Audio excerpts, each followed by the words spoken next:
자, 할까 합시다. 네. 자, 녹화를 시작했으니까 사투리도 쓰지 않고, 그죠?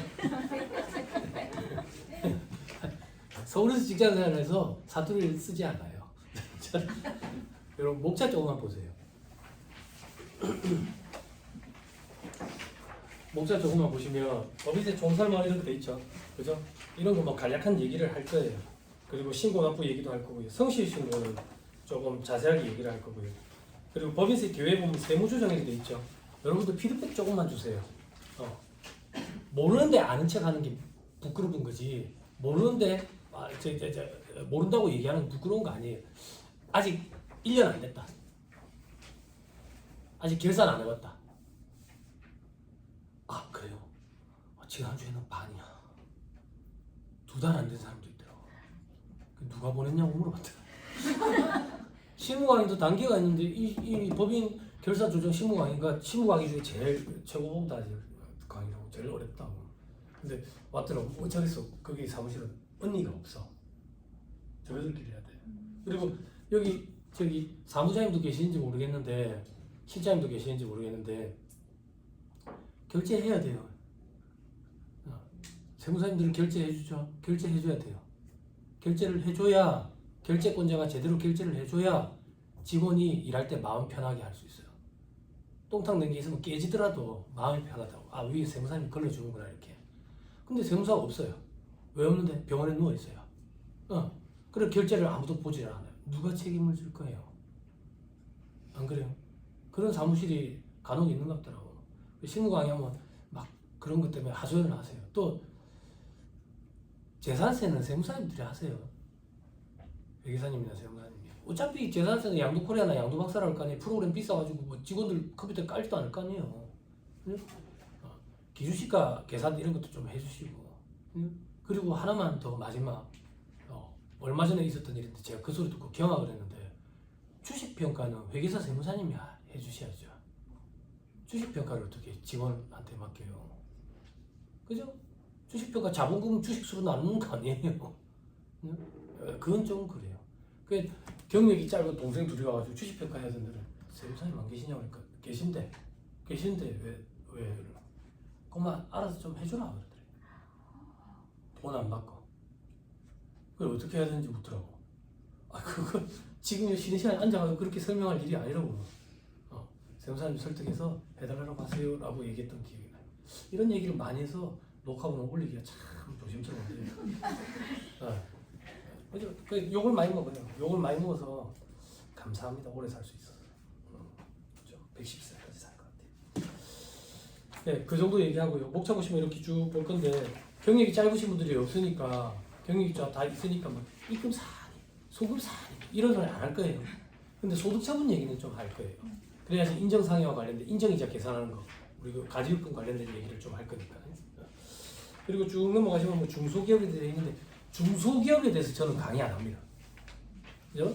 강사마다 스타일이 다 다르지만 중소기업인지 여부 판단은 여러분 거래처 사장한테 전화해서 물어보는 게 제일 빨라요. 중소기업이에요? 맞다 그러면 중소기업인가? 그죠? 물론 여러분들 중소기업 기준 검토표라는 거 하죠. 그죠? 동생들 그거 알죠? 창 열어가지고 불러오게 하고 저장하고 닫는 그거.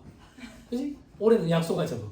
저장하고 닫지 말고 저장하고 닫아도 되는데 출력을 했을 때 한번 이래서 보자.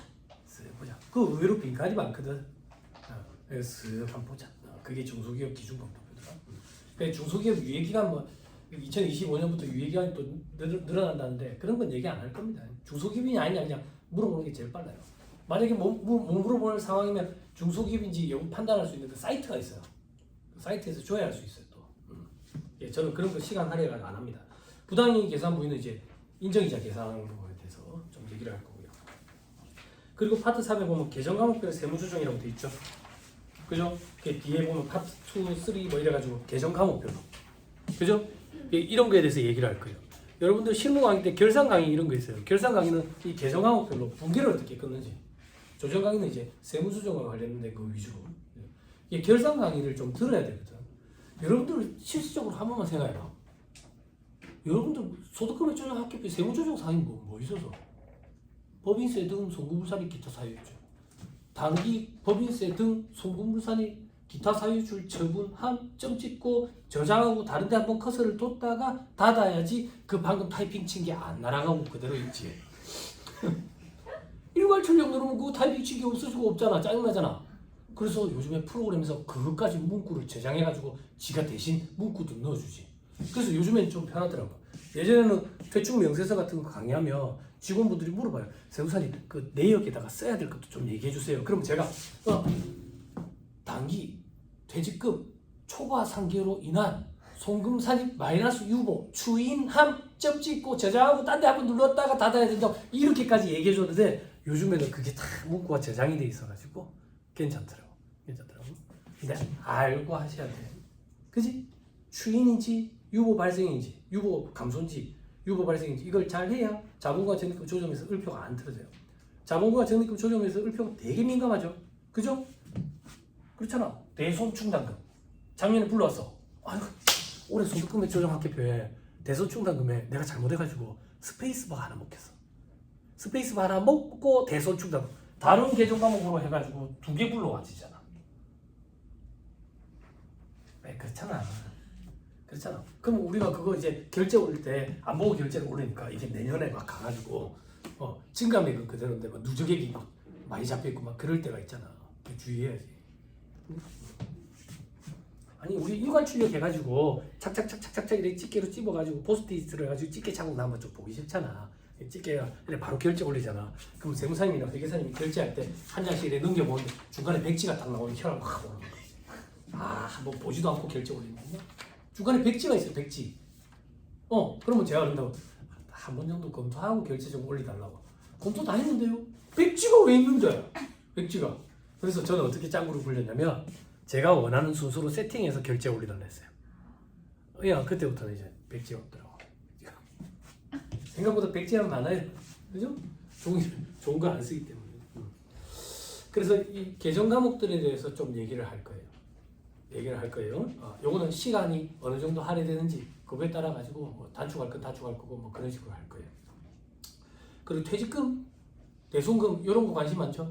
그죠? 퇴직금의 충당금, 퇴직연금 충당금, 대손충당금 관심 많죠? 그죠? 제 수업에 출석률이 100%인 이유가 마지막 날 마지막 시간에 그거예요. 그래서 어디 갔다가도 다시 와요. 네. 우리는 항상 멘붕이 온 상태에서 집에 가야 돼요. 요걸 강의를 하면 멘붕이 와요. 멘붕이. 네. 그리고 여기 언니들은 요것만 들으려고 매년 와요. 몰라서 오느냐? 요거 듣고 감 다시 되살리는 거죠. 1년에 한 번밖에 없으니까. 근데 저는 되게 좋았어요. 예전에 월급쟁이일 때. 12월 말법인이 있었고 3월 말법인이 있었고 6월 말법인이 있었고 9월 말법인이 있었어요. 3개월에 한 번씩 법인세 신고를 하니까 감이 꾸준히 연중 꾸준히 유지되니까 참 좋더라고. 그죠? 더럽게 좋잖아. 근데 뭐 여러분들은 회계사님들이 계시는 데서 왔으니까 3월 말법인들 있죠. 그죠? 그러면 그나마 유지가 좀 되죠. 근데 3월 말 피드백 조금만 주세요. 3월 말법인 없어요? 손 들자 해서 기분 나빠요? 발 들자 할 거예요. 3월 말법인 거기 회계법인이요? 세무사님이 계시는데 3월 말법인으로 해요? 그 장부를 거래처 장부 말고. 또 다른 데 없어요? 일본이랑 합작하더라. 외국계랑 금융기관이더라. 저축은행 이런 데 없어요? 네, 그런 데는 3월 말법인, 6월 말법인 이런 데가 있어요. 일본이랑 합작을 한다든지 이런 경우에 그런 경우가 있어요. 그럴 때는 뭘 주의해야 되냐면 세법 개정되는 거 주의해야 돼요. 실사례 하나 언급 드릴게요. 예전에 월급쟁이 있었을 때 저거 인정이자 기억나죠? 인정이자 가중평균 차입 이자율. 우리는 그거 싫어하죠. 그죠? 우리는 다 당좌대출 이자율을 좋아하잖아. 세무사님 무시하지 마세요. 가중평균 차입 이자율 계산해보는 사람입니다. 소수점 넷째 자리까지 있는 이자율 한 20개 가중평균 쳐봤다. 역시 인정. 그 정도는 해봐야지. 그럼 소수점 넷째 자리 그거 이자율 입력할 때 손이 떨린다고 오탄할까봐. 가중평균 차입 이자율 하면 훨씬 더 이자율이 낮아요. 기업체, 중소기업체 대출은 1% 후반에서 2% 초반이었다고. 그래서 그 가중평균 치면 이자율이 훨씬 더 낮은데도 불구하고 우리는 귀찮으니까 당좌대출 이자율을 쓰는 거죠. 그죠? 당좌대출 이자율 몇 프로입니까? 4.6%잖아. 그지? 그 전에 혹시 몇 프로 했는지 기억나요? 6.9%지. 요거 기억나요? 그런 데가 조심해야 돼요. 조심해야 돼요. 실제 사례예요. 제가 예전에 담당했던 그 외부 조종업체 3월 말법인이었어요. 3월 말법인. 그러면 1월부터 12월까지는 6.9% 적용해야 되고, 아니 4월부터 12월까지는, 그리고 1월부터 3월까지는 4.6%를 적용해야 된다고. 근데 그 회사 규모가 좀 있는 회사들은 법인세, 마법사 이런 프로그램, 뭐 이상한 프로그램들을 써요. 그 세무조정까지 하는 거예요. 엑셀 프로그램이더라고. 엑셀 프로그램에 목차가 쫙 있어. 첫 번째 시트에 그 목차를 클릭하면 그 서식 연기 링크가 걸려 있어가 가. 그러면 적대비 한도 초과에 또 저가 막 계산하고 막 이래. 근데 이게 문제점이 뭐냐면 업데이트가 그때그때 안 된다고. 더 좋다는 도전 세무사에서 사랑한다더라 세무사를 부르는 많은 사람들이 있으니까 업데이트가 그때그때 여러분들이 잠자고 있는 사이에 되잖아. 내가 새벽 3시에 잘 거라고 예약 걸어두면 새벽 3시에 지가 업데이트를 해주잖아. 근데 이런 데 업데이트가 잘 안 일어나는 거지. 그래서 요걸로 다 계산해 왔더라고. 그럼 봐봐. 3개월치는 4.6%를 적용해야지. 그지? 그럼 인정이자 금액이 작아지지, 팩트는. 인정이자는 입금 산입하지. 그럼 입금 산입하는 금액이 작아지지. 그럼 과세소득이 작아지지. 그럼 세부담이 작아지지. 회사 입장에서 유리해요, 불리해요?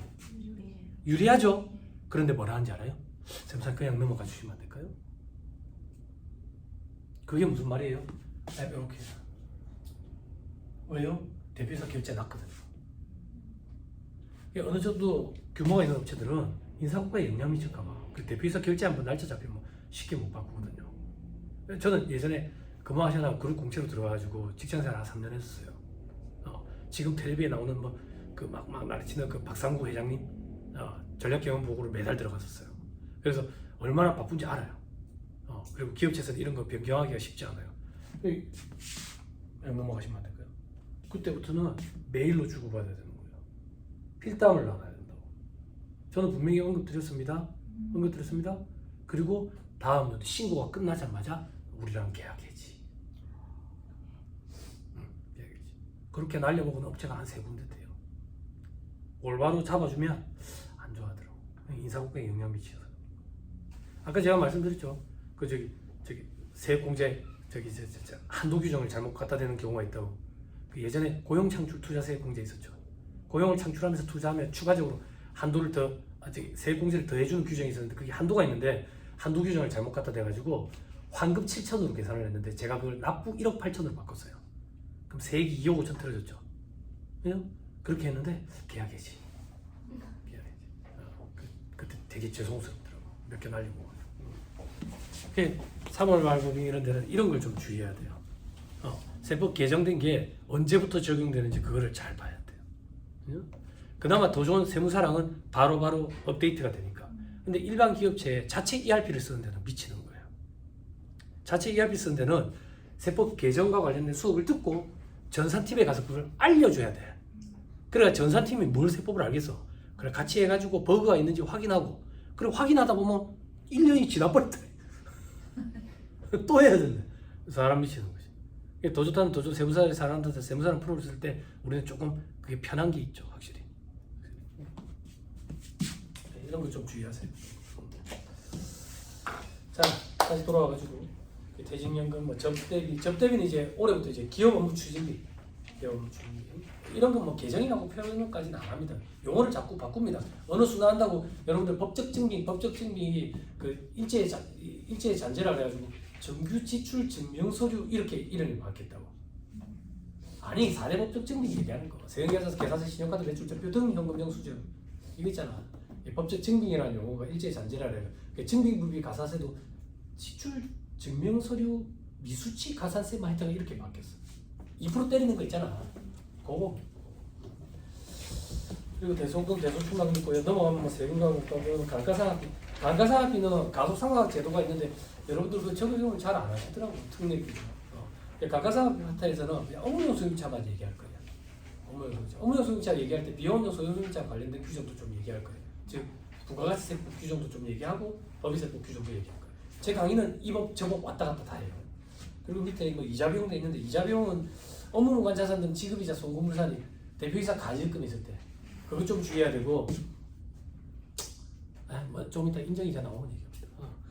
배당금 수익은 수익 배당금 입금 불산이 관련돼 가지고 개정 사항이 있는데 뭐 고시생들한테 해당되는 사항이라서 여러분들은 아마 수익 배당금 명세서 작성 안 해보신 분들이 대다수일 거예요. 잘 없을 거니까. 그래서 이런 것은 좀 생략할 거예요. 그리고 간주임대료도 좀 설명을 할 거예요. 조정 수익금의 명세서 때문에 간주임대료는 좀 얘기를 해야 돼요. 외환차손익 이런 거는 뭐 신경 쓰지 말고 주식의 평가차손익도 있는데 주식 평가차손익 없을 거예요. 근데 쉬는 시간 되면 막 질문하러 가거든요. 세무사님 있어요 주식 있어요. 뭔데요? 단기매매 채권으로 다 났어요. 그거 평가를 해야 된대요. 평가 어떻게 할 건데요? 공정가치로 평가라고 돼 있는데 회계에서 이거 상장 주식이에요. 상장 주식. 그 평가 손익을 어떻게 처리해야 돼요? 이런 질문들을 작년 연말부터 많이들 하시더라고. 왜 작년 연말부터 많이 하는데 주식 시장이 괜찮았잖아. 그래서 혹시 기억나요?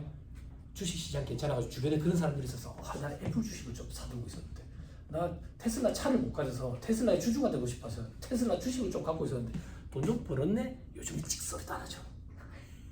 그 사람들 요즘 찍소리도 안 하죠. 그죠? 한강이 멀어서 한강을 못 가고 있거든요. 낙동강 가지 않게 붙잡아줘야 돼요.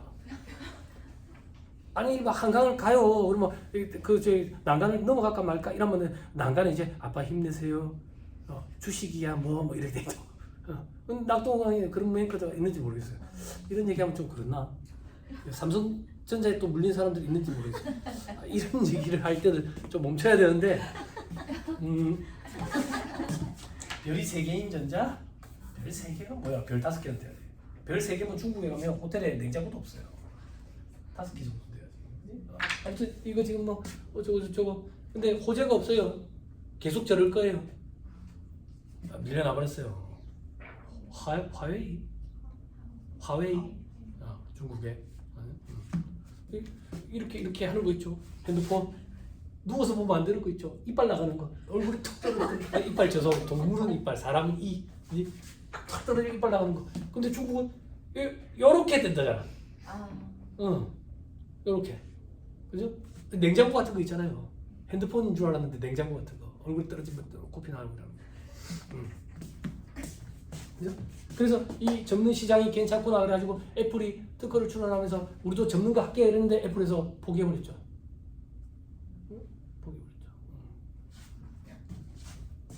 관심 없어요. 자 다시 돌아가서 얘기 조금 할게요. 잔소리. 작년부터 실무 강의하면 주식 평가에 대해서 막 물어보시더라고요. 다른 회사에 투자해가지고 주식을 갖고 있다고. 자 평가를 어떻게 해야 되는지 그걸 따지는 게 아니에요. 그 주식을 취득하게 된 사유 목적을 따져봐야 돼요. 목적이 뭔데? 대표이사가 사고 싶어요. 대표이사가 왜 사고 싶은데? 주식시장이 요즘 괜찮다거든요. 괜찮다거든. 그럼 뭐 주식 투자하면 되잖아. 지 돈으로 하기 싫어요. 회사 돈으로 하고 싶다고. 이건 주식으로 잡으면 안 되고 유가증권으로 잡으면 안 되고 업무무관 가지급금이에요. 그러니까 평가하고 자시고 할 일이 없는 거예요. 업무무관 가지급금이에요, 여러분. 그러면 자 여기서 그만 또 쉬는 시간 되면 막 따지러 온다고. 그럼 세무사님 앞으로 어떻게 해야 돼요? 앞으로 어떻게 해야 돼요?는 여러분들 사무실에 있는 오너분이랑 상의하셔야 돼요. 그죠? 문제가 있다라고까지만 얘기하는 거예요. 됐죠? 그럼 지금 팔아치워야 돼요? 빨리 없애야 되겠죠? 장부에서. 그럼 여태까지는 어떻게 해야 돼요? 그건 여러분들 조직의 오너랑 상의하세요. 그죠? 가지금을 계산할 건, 인정이자를 계산할 건지. 그죠? 그 의도를 생각해야 돼요. 대부분 다 업무가 가지금일 거예요. 회사 돈을 가지고 주식했을 거예요. 지금 이제 주식시장이 아니라 관종가지고 손실봤잖아. 이제 팔도 못해요. 장부에 계속 달린 단기매매 직권. 단기매매 직권이 한수 금지. 제가 어떻게 해결해 드릴 수는 없어요. 제가 여러분들 거래처는 모르거든요. 근데 여러분들 조직의 오너분은 여러분들 거래처를 잘 알고 있을 거예요. 그래서 상의를 하셔가지고 어떻게 해결하실지 이렇게 좀 하시면 될 거예요. 자 주식과 관련된 건 그 얘기만 하고 넘어갈 거예요. 자 그리고 가지급 인정이자는 얘기를 많이 할 거고요. 준비금 이런 건 없어요. 일상학 충당금도 없어요. 국고 보조금 받은 업체들이 있어요. 그런데 뭐 이런 건 안 할 거예요. 그리고 업무용 소유자 이건 할 거고요. 그리고 넘어가면 뭐 자본 및 배당돼 있는데 요거는 시간이 되면 조금 얘기를 할 거예요. 가지금 정리하는 것 때문에 자기주식 취득해야지 보유하고 있는 법인들이 좀 있는데 몇 년 전부터 서울에 전수조사하고 있다는 얘기가 있거든요.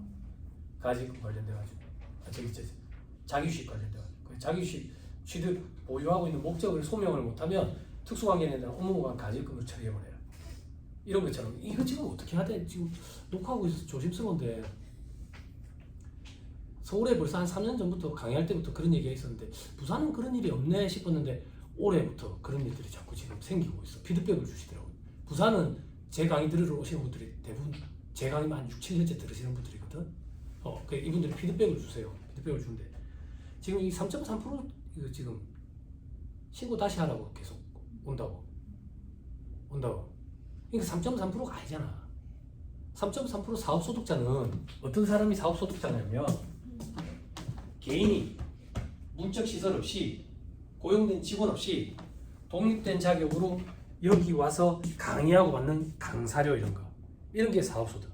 프리랜서라고 얘기하지. 사업소득자 프리랜서는 사업소득 계약서도 작성 안 해도 되잖아. 편하지. 뭐가 편한데? 처음에 여러분들이 이제 일용직으로 가지고 고용사제만 막 넣어주고 이러잖아. 고용사제만. 근데 고용사제만 넣어주고 이러면 이제 어느 순간 아침에 가게 오픈하러 가면은 건강보험관리공단에서 스티커를 붙여놓고 간다고 벽에다가 무대에다가 스티커 뭐 4대 보험 넣어주라고. 4대 보험 넣어주라고. 이 정규직이니까. 정규직. 왜 이런 일이 발생하는데 우리는 근로기준법에 대해서 모른다고. 4대 보험에 대해서 몰라. 그거에 대한 전문가는 노무사지. 근데 우리가 그걸 왜 하는데? 관행적으로 우리가 그걸 서비스를 해주고 있었지. 그럼 여태까지는 왜 문제가 없었는데 우리가 전문가가 아니니까 4대 보험 관련 기관에 서류라든지 신고를 했을 때 잘못되면 공단에서 전화 와가지고 바로 잡아줬어. 근데 어느 순간부터 이걸 따박따박 과태료를 매기기 시작하더라고. 월급이 없더라고. 그러니까 돈 5만 원 때문에 10년 이상 거래한 거래처 사장이랑 얼굴 붉히는 일이 생기기 시작하는 거지. 그게 어떻게? 저 같은 경우도 이제 노무법인에 의뢰해가지고 그래. 맡기거든. 그러니까 크로스 체크가 되니까 좀 편하더라고. 노무법인데 맡긴다고 우리가 할 일이 없어지는 건 아니야. 우리 하는 일은 그대로야. 그대로인데 저쪽에서 한 번 더 확인해 주니까 좀 편해. 그런 게 있지. 겁이 좀 덜 나지. 그래서 고용사제만 넣고 있는데 4대 보험 넣으라고 연락이 오는 거지. 이제 어떻게 해야 되나. 인건비도 비싸가지고 최저임금 안 맞춰주면 안 되는데 4대 보험 넣어줘가지고 내가 지금 남들 것도 없는데 커피숍 하는데 커피 한 잔에 1,000원이야. 1,500원. 하루에 100잔 팔면 15만 원인데 15만 원. 안 그래? 100잔 팔 자신도 없어. 그리고 생기기 이래가지고 내가 커피 내려주면 애들이 싫어한다고. 예쁘장하게 생긴 여자애나 남자애가 카운터를 봐야 된다고. 그럼 걔한테 월급 주고 나면 땡. 그치? 다 없지. 그래서 고용산재라도 넣어주려 하는데 이것도 안 된다네. 그래서 공단에 연락하는 거지. 4대 보험 넣어야 되는가? 이러면 공단에서 그래 얘기한다고. 지금까지 고지하겠다. 그러면서 사업주들이 그런 생각을 하지. 지금까지? 그럼 앞으로는 안 넣어줘도 되나?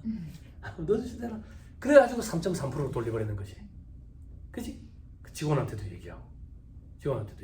근데 3년 전부터 서울에서 커피숍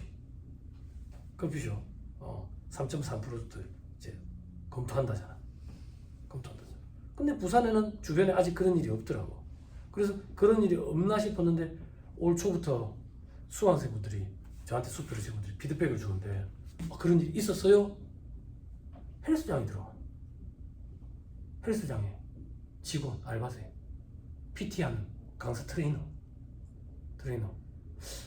이 트레이너 딴 데서 일 안 해요? 그러니까 아침 일찍 와가지고 하루 종일 있대. 그래서 커피숍, 음식점만 국한된 게 아니라 그런 쪽으로도 좀 그렇구나. 그죠? 근데 이게 어떻게 보면 세상이 밝아지는 거거든. 밝아지는 건데 너무 급변하니까 우리가 조금, 그리고 자영업자들도 힘들고. 그죠? 최근에 또 제가 실제 경험했던 사례인데 음식점이었어요. 음식점 비빔밥집인데 사장님이 나이가 좀 있어요. 그래서 여기 일하는 직원을 썼는데 할매를 썼어요. 자기랑 나이대가 비슷한 할매를 썼다고. 할매를 써가지고 오랫동안 같이 일을 했어. 3.4%로 신고했다고. 3.3%로 신고했는데 오랫동안 같이 일해서 고맙다고 퇴직금도 챙겨줬어. 그 전화 와가지고 퇴직금 지급 의무도 없는데 퇴직금은 계산 좀 해달래. 법정 퇴직금. 그래가지고 서류를 남겨놨다고. 퇴직금도 지급을 해줬어. 지급을 해줬는데 갑자기 이 사람이 나 이제 4대 보험 넣을 데가 건강보험 넣을 데가 없으니까 4대 보험 넣어달라 하더래. 그래서 사대보험 그래 알았다고. 월급은 어떻게 할까? 그럼 지금 받는 거 그대로 그냥 해달라고. 그대로 해달라고. 뭐 근로계약서 이런 것도 안 쓰고. 그런데 이 사람이 그만두고 노동부에 가가지고 고발을 해버린 거야. 고발을 해버린 거야. 그 최저임금도 뭐 제대로 안 맞고 거기다가 저기 휴일수당 뭐 이런 것도 제대로 안 돼 있고 이래가지고 얼마 챙겨주라 이러는 거야. 왜 이 사업주는 이제 그때부터 스트레스 받아 미치는 거야. 조사가 들어가서 불러들인다라고 표현한다고. 그럼 이 사람은 내가 뭔가 범법 행위를 했나 싶어가지고 겁을 내기 시작해. 스트레스 받아. 그래서 제가 그때 사업주분한테 뭐라고 얘기했냐면, 사장님, 저도 그런 경험이 있었고 주변에 그런 경험을 하는 사람들 봤는데 가서 면전에 욕이라도 하고 오세요. 그래야 사장님 우울증이 안 걸려요. 어떻게 이럴 수가 있냐고. 근데 그 남하는 사람이 누가 뒤에서 조종하는 것 같다는데 자식인 것 같더래. 자식인 거. 그래, 생사님 저 얼굴 좀 마주치기 싫어요. 대부분 그래 얘기하시는데 후회합니다. 우울증 걸려. 가서 욕 끌어붙고 오세요. 욕 끌어붙고. 근데 굳이 안 갔어. 공단의 직원이 이 사람들이 요구하는 거 그냥 주고 치워. 법적으로 하면 돈이 더 많대. 공단 직원을 통해서 확인하고 돈을 지급을 해주세요. 그래가지고 결말이 났는데 제기를 못해. 스트레스 받아가지고 장사 심을란대. 사람한테 뒤통수 맞은 것 같아가지고. 나이가 젊은 애도 아니고. 근데 요즘에 커피숍에 대학생들이 법을 찾아가지고 그렇게 한다고. 이게 참 그렇다 힘들다고. 주의하셔야 돼요. 뭐 어떻게 해야 되는데 뭐 어떻게 해야 되겠어요. 바람직한 방향으로 가는 건데, 그러니까 사업주들이 알바생이라고 생각하는 일용직 근로자들은 전부 다 정규직인 거죠. 안 그래요? 고용산재만 넣어주는 애들은 진짜 잠깐 일하는 애들 아니에요. 그죠? 그러니까 커피숍에 보면 일하는 애들이 엄청나게 많은 거예요. 그 시간 쪼개가지고. 근데 계속 하고 있으면 계속 근로자거든 또. 좀 생각을 해봐야 될 것 같아요. 만약에 혹시나 세금이 좀 많이 나오는 회사면 통합고용세액공제 소개해 주는 거죠. 사장님 한번 따져보시죠. 4대보험 나가는 거 두루누리 한번 넣어주고, 두루누리. 이 나이가 많아가지고 안 된다던데. 뭐야. 그 전에 혜택 받은 적이 있어 안 된다던데. 다른 사람 뽑으면 되지. 사람이 뭐 없는 것도 아니고. 그래? 두루누리 지금 혜택이 얼마나 좋아? 지금 두루누리 260인가요? 270? 이게 처음에 100으로 시작했어요. 그래서 제가 이거 신고하기 할 때 그랬어요. 신경도 쓰지 마세요. 누가 돈 100만 원 받고 일하려 해요. 그랬다고. 그런데 이게 110, 130, 150 이러더만 지금 270까지 올라왔지. 270. 괜찮다고. 그랬더니 또 문제가 생기는 거야. 월급이 300이 넘는데 270이랑 나머지는 3.3%로 또 쪼개져. 안 돼, 그런 거는 진짜로. 전산이 얼마나 잘 돼 있는데. 안 그래요? 오늘 점심 때 만약에 날씨가 꾸물해가지고 제가 순두부찌개를 사 먹는다. 카드 긁자마자 국세청 전산에 바로 들어간다고. 국세청에서 내가 순두부찌개 먹은 걸 알아. 세상 무섭지 않아? 네이버한테 내가 뭘 먹었는지 가르쳐주는 네이버는 돈이라도 준다고. 국세청은 돈 안 주면서 내 행적을 다 파악하고 있잖아. 세상이 그런 세상인데. 안 그래요? 그죠? 나쁜 짓 하면 안 돼요. 예전에 막 나쁜 짓 하는 사람들이 있었거든. 회계 사무실 경력 많으신 분들 중에 막 예전에는 뭐 그런 걸 했었습니다. 뭐 이렇게 얘기하시는 분들 계셔. 출해라 있잖아, 출해라. 경비칠 게 뭐 있어? 밥 사는 것도 안 된다고. 직원이 없잖아. 복리후생비도 못 넣잖아. 이 사람들 경비칠 게 없으니까 기름값 넣어주는 것밖에 더 있어. 부가세 신고할 때 매입세 공제. 그러니까 기름을 넣지도 않았는데 주유소 사업자 등록번호 가지고 여기저기 기름 넣었다고 막 지금. 근데 그런 시절이 있었다고. 근데 제가 듣기로는 그거 이제 크로스 체크 된다 하던데. 이것도 분명히 있을 거야. 아니 안 걸렸는데요? 내년에 걸린대. 응? 세상 무섭지. 응? 7월 25일에 부가세 신고인데 7월 26일에 연락 와요? 신고 잘못했다고? 아니잖아. 물론 요즘에 불부합 이런 거는 바로 전화 오지. 응?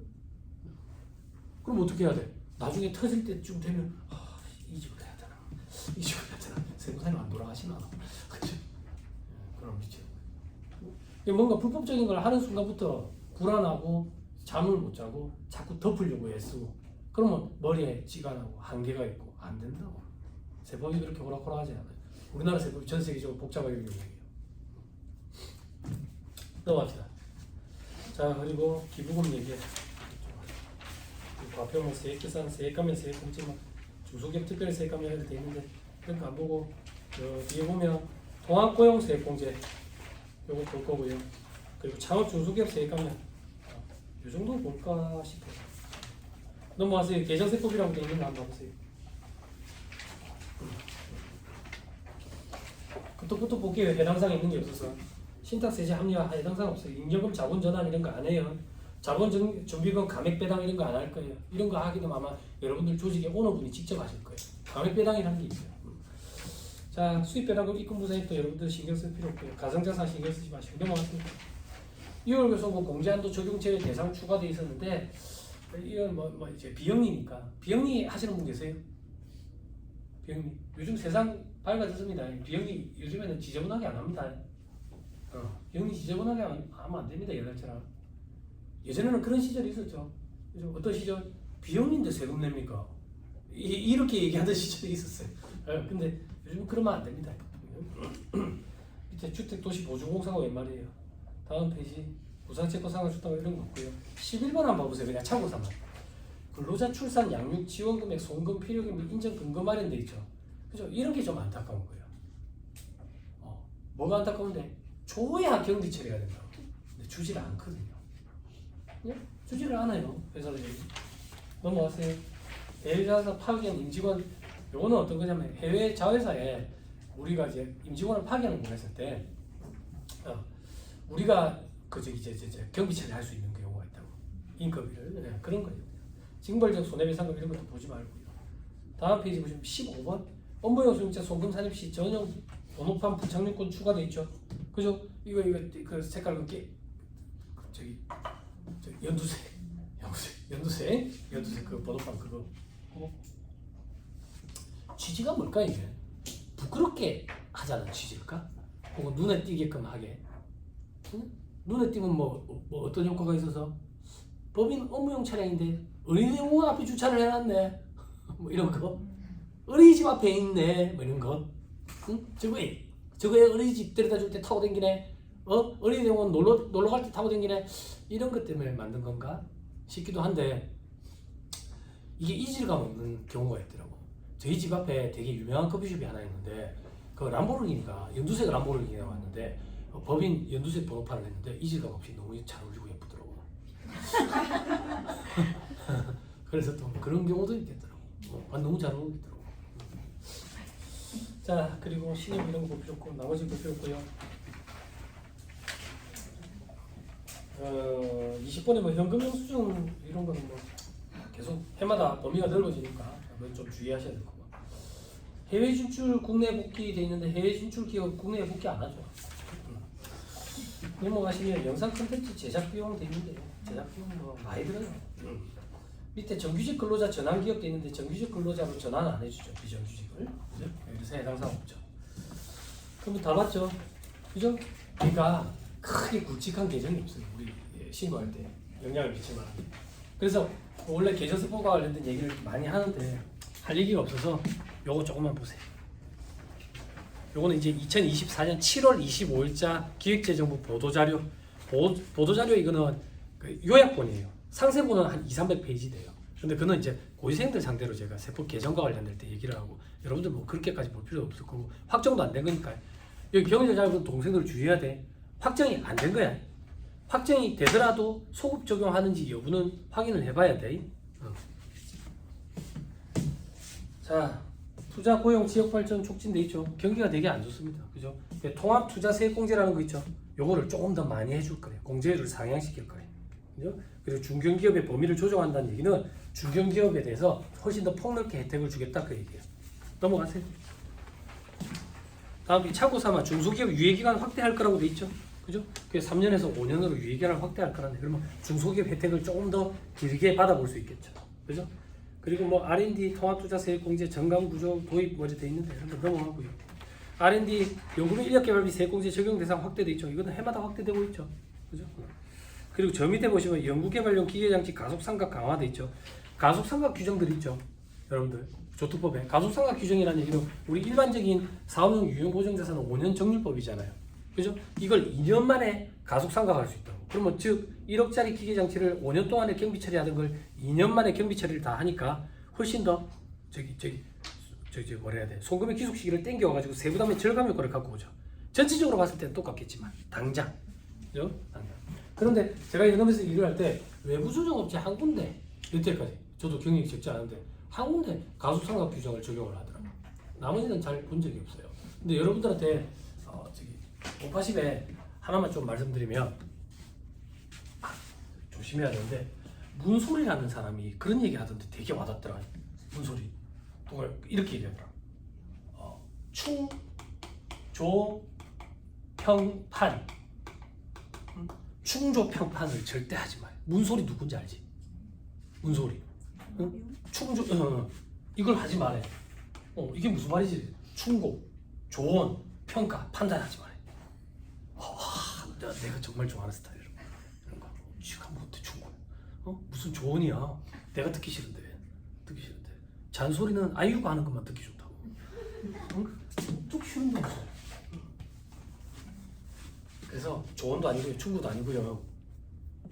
제가 실제 있었던 사례인데 외부 조정업체를 수임하게 됐어. 외부 조정업체를 수임하게 돼가지고 세무조정 계산서를 봤는데 여기 특례 규정 적용받아가지고 가속상각을 하는 거야. 그러면 조특법상 어떤 조문에 따라가지고 특례 규정을 적용받는지를 내가 알아야 되는데 연락이 안 돼. 환장하는 거지. 그러면 그 전년도 자꾸 찾아봐야 되잖아. 그래서 여러분들이 혹시나 특례 내용 요소라고 표현해요. 그런 걸 가속상각을 하게 되면 5년이 아니라 2년을 적용받으니까. 그런 경우에는 세무조정 계산서 제본 뜨잖아요. 제본 뜰 때 그 법 조문, 조특법 조문을 하나 출력을 해야 같이 첨부를 좀 해놔. 내 거래처 네 거래처가 어딨어? 안 그래? 올해 내가 맡아서 일해주고 돈 받는 거지. 이게 내 거래처 네 거래처가 없으니까 아버지 세무사가 자식 세무사한테 넘겨줘도 증여세를 안 매기잖아. 네 거 내 거가 어딨어? 동시대 우리 살았잖아. 좀 도와주세요. 예전에 그런 광고가 있어서 내가 네 거야? 난 어디든 갈 수 있어. 018 기억나? 아니 거래처가 오지. 내가 네 거냐고. 난 누구에게든 갈 수 있다고. 몰라? 몰라. 그래 정우성이 막 낙엽을 떠지잖아. 그럼 막 낙엽을 맞은 그 김민희라는 여자가 막 그러잖아. 내가 네 거야. 난 어디든 갈 수 있어. 거래처 사장이 우리한테 그러는 거야. 내가 너 거래처야. 난 어디든 갈 수 있어. 막 이렇게. 세무사가 전국에 16,000명이래. 이렇게. 그렇잖아. 네. 그러니까 내 거라고 생각하니까 거래처 건수가 넘어갈 때 사무장들끼리 멱살 잡이를 했었고 막 보따리니 이런 소리 해가지고 들고 다닌다 했었고 뭐 이러는 거지. 내 거 네 거가 어딨어. 올해 내가 맡아서 일해주고 돈 받는 거지. 그러니까 다른 사람이 일했을 때 버벅거리지 않게 그 조문을 조금 출력해서 첨부를 해주고 세무사나 회계사님한테 결제 올릴 때도 그렇게 하면 제가 진짜 자신 있게 말씀드리는데 연봉 협상할 때 달라는 대로 줄 거예요. 정말이에요. 그 조문을 딱 출력해가지고 형광펜으로 줄쳐가지고 세무사님, 회계사님 이 규정에 의해서 이렇게 적용했습니다. 그럼 연봉 협상할 때 여러분들이 달라는 만큼 조금 줄 거예요. 자, 그다음 통합고용세액공제 개편 한번 보세요. 그죠? 아직 확정된 건 아니지만 봐봐요. 여기 보니까 상시 근로자 뭐 이래가지고 기간제, 단시간 등 제외 근로자 돼 있죠. 그죠? 뭐 계속계용 이래가지고 1년 이상 계속해서 근무한 통상 근로자, 탄력고용 이래가지고 기간제, 단시간 이런 사람들도 뭐 포함을 시켜주겠대. 그죠? 그리고 밑에 보니까 뭐 초단시간 근로자라는 사람도 있는데 이런 사람들도 혜택을 주겠대. 그래서 밑에 오른쪽에 개정안 한번 보세요. 우리에게 관심 있는 것만 한번 봅시다. 중소기업이고 지방 한번 보세요. 청년 등은 2,400이죠. 그죠? 그 외에는 1,500이고. 그죠? 물론 이것도 뭐 세금이 제법 돼야 뭐 그렇긴 한데 아무튼 뭐 그죠? 괜찮습니다. 그죠? 여러분 이런 생각 안 해보셨어요? 왜 갑자기 4대5 연기금이 빵꾸 났잖아. 안 그래? 그러니까 이게 톱니바퀴 돌듯이 아고 잘 맞아지지. 응? 그리고 이 사람들한테 그런 혜택, 4대보험 혜택을 주고 싶다. 그리고 연기금도 확충이 되고. 응? 자영업자가 죽어. 자영업자. 응? 이제는 1인 기업 시대라고. 지원 없이 할 거야. 그래 안 하면 남는 게 없을 거야. 다음 페이지 이번에 보시면 봐봐. 사후관리 폐지라고 돼 있지. 그죠? 고용 유지 의무, 추진 규정 이런 거 폐지하겠대. 그리고 만약에 유지를 한다면 1년에 한 해가지고 한 번 더 해주겠대. 그렇죠? 지금 중소기업은 총 3개년 동안 이렇게 해주잖아. 뭐 3천년 동안 이래가지고. 그죠? 저 밑에 보니까 해외 자원 개발 투자세 공제돼 있는데 해외 자원은 개발 투자 안 합니다. 해외 진출 기업도 국내 복귀 안 하고요. 인구 감소 지역 주택 뭐 미분양 주택 과세 특례 되는데 이런 거 관심 없고요. 다음 페이지 가격 상속 안 합니다. 그죠? 그 다음 보면 최대 주주 등 보유 주식 할증 평가 폐지되어 있는데 최대 주주들을 할증 평가하는 거 있죠. 그죠? 처음 들어보세요? 이 얘기 여러분. 제가 삼성전자 주식을 파는 거랑 재용이가 삼성전자 주식을 파는 거랑은 느낌이 다르다고 얘기해요. 녹화하고 있어요. 재용이 저희 옆집에 재용이 얘기하는 거예요. 여러분 오해하지 마세요. 잠깐만 죠 저희 옆집에 재용이라고 있어요. 여러분들 생각하는 그 재용이 아니에요. 그죠? 네. 예, 그게 느낌이 다르다고 얘기해요. 그런 기업 총수가 주식을 팔 때는 경영권까지 같이 묻어 있다 그 얘기예요. 그 주식에는. 그걸 경영권 프리미엄이라고 얘기하고 주식 평가를 할 때 거기에 프리미엄만큼 주식값을 더 평가를 할 때 붙여요. 그걸 할증 평가라고 해요. 할증 평가. 현재 중소기업은 할증 평가를 안 하고 있어요. 안 하고 있는데 그냥 이거 하지 말지. 계속 유의할 것 같아요. 이것도 뭐 어떻게 될지 모르겠지만 이런 규정도 나오니까 넘어갑니다. 쭉 넘어가세요. 쭉 넘어가시면 15페이지라고 되어 있는데 한번 보세요. 금융투자소득세 폐지를 돼 있죠. 그죠? 금융투자세금 있잖아. 금투세라고 표현하는 거. 그죠? 현 정권이 이제 시작되기 전에 이게 공약이었거든. 폐지하겠다는 게. 근데 야당의 반발이 부딪혔죠. 야당의 반발이 부딪혔는데 요즘 보면 야당이 이제 방향을 전환을 했죠. 지도부 의견에 따르겠다라고 얘기했는데 야당의 지도부 입장은 요거를 뒤로 미루는 거에 대해서 긍정적인 입장이에요. 그럼 이제 여당이랑 이렇게 얘기해가지고 여당 쪽에서는 폐지하자, 야당 쪽에서는 뒤로 미루자 이쪽으로 지금 방향이 잡힌 것 같아요. 그래서 제가 고시생들한테 강의할 때도 야, 있어봐 없어질 것 같아. 공부도 하지 마 그냥. 그 얘기를 했던 기억이 나요. 밑에 개인 종합 자산 관리 계좌 세제 지원 확대돼 있죠. ISA 계좌. 요거 혹시 보신 분 계세요? 피드백 조금만 주세요. ISA 계좌 나 가입했다. 개인 종합 자산 관리 계좌. 손 한 번만 들어주세요. 한 번밖에 없죠. 그죠? 왜 한 번밖에 없는데 쓰레기. 이게 처음에 도입될 때 제가 여기 한국은행에서 강의할 텐데 한국은행에서 ISA 계좌에 대해서 강의 시간 중에 30분만 할애해달래. 그래서 은행 직원을 데리다가 하지. 그럼 내가 이 상품을 파는 사람도 아닌데 그러니까 세무사님 좀 세법적으로 해달래. 그래서 나는 5천원 끝난다 강의가. 어떻게 강의하시길래 쓰레기만 가입하지 마세요. 그러니까 알고 봤더니 쓰레기인 거야. 이 시절은 이때는 제로금리 시대였어요. 그 금리가 제로금리다 보니까 여기에 투자를 하면 금리를 좀 더 쳐줄게. 금리를 어떻게 쳐줄 건데 이자 소득세를 비과세를 할게. 혹은 9% 분리과세로 끝내버릴게. 근데 이걸 한도를 또 정해놨다고. 많은 돈을 박아 넣지도 못해.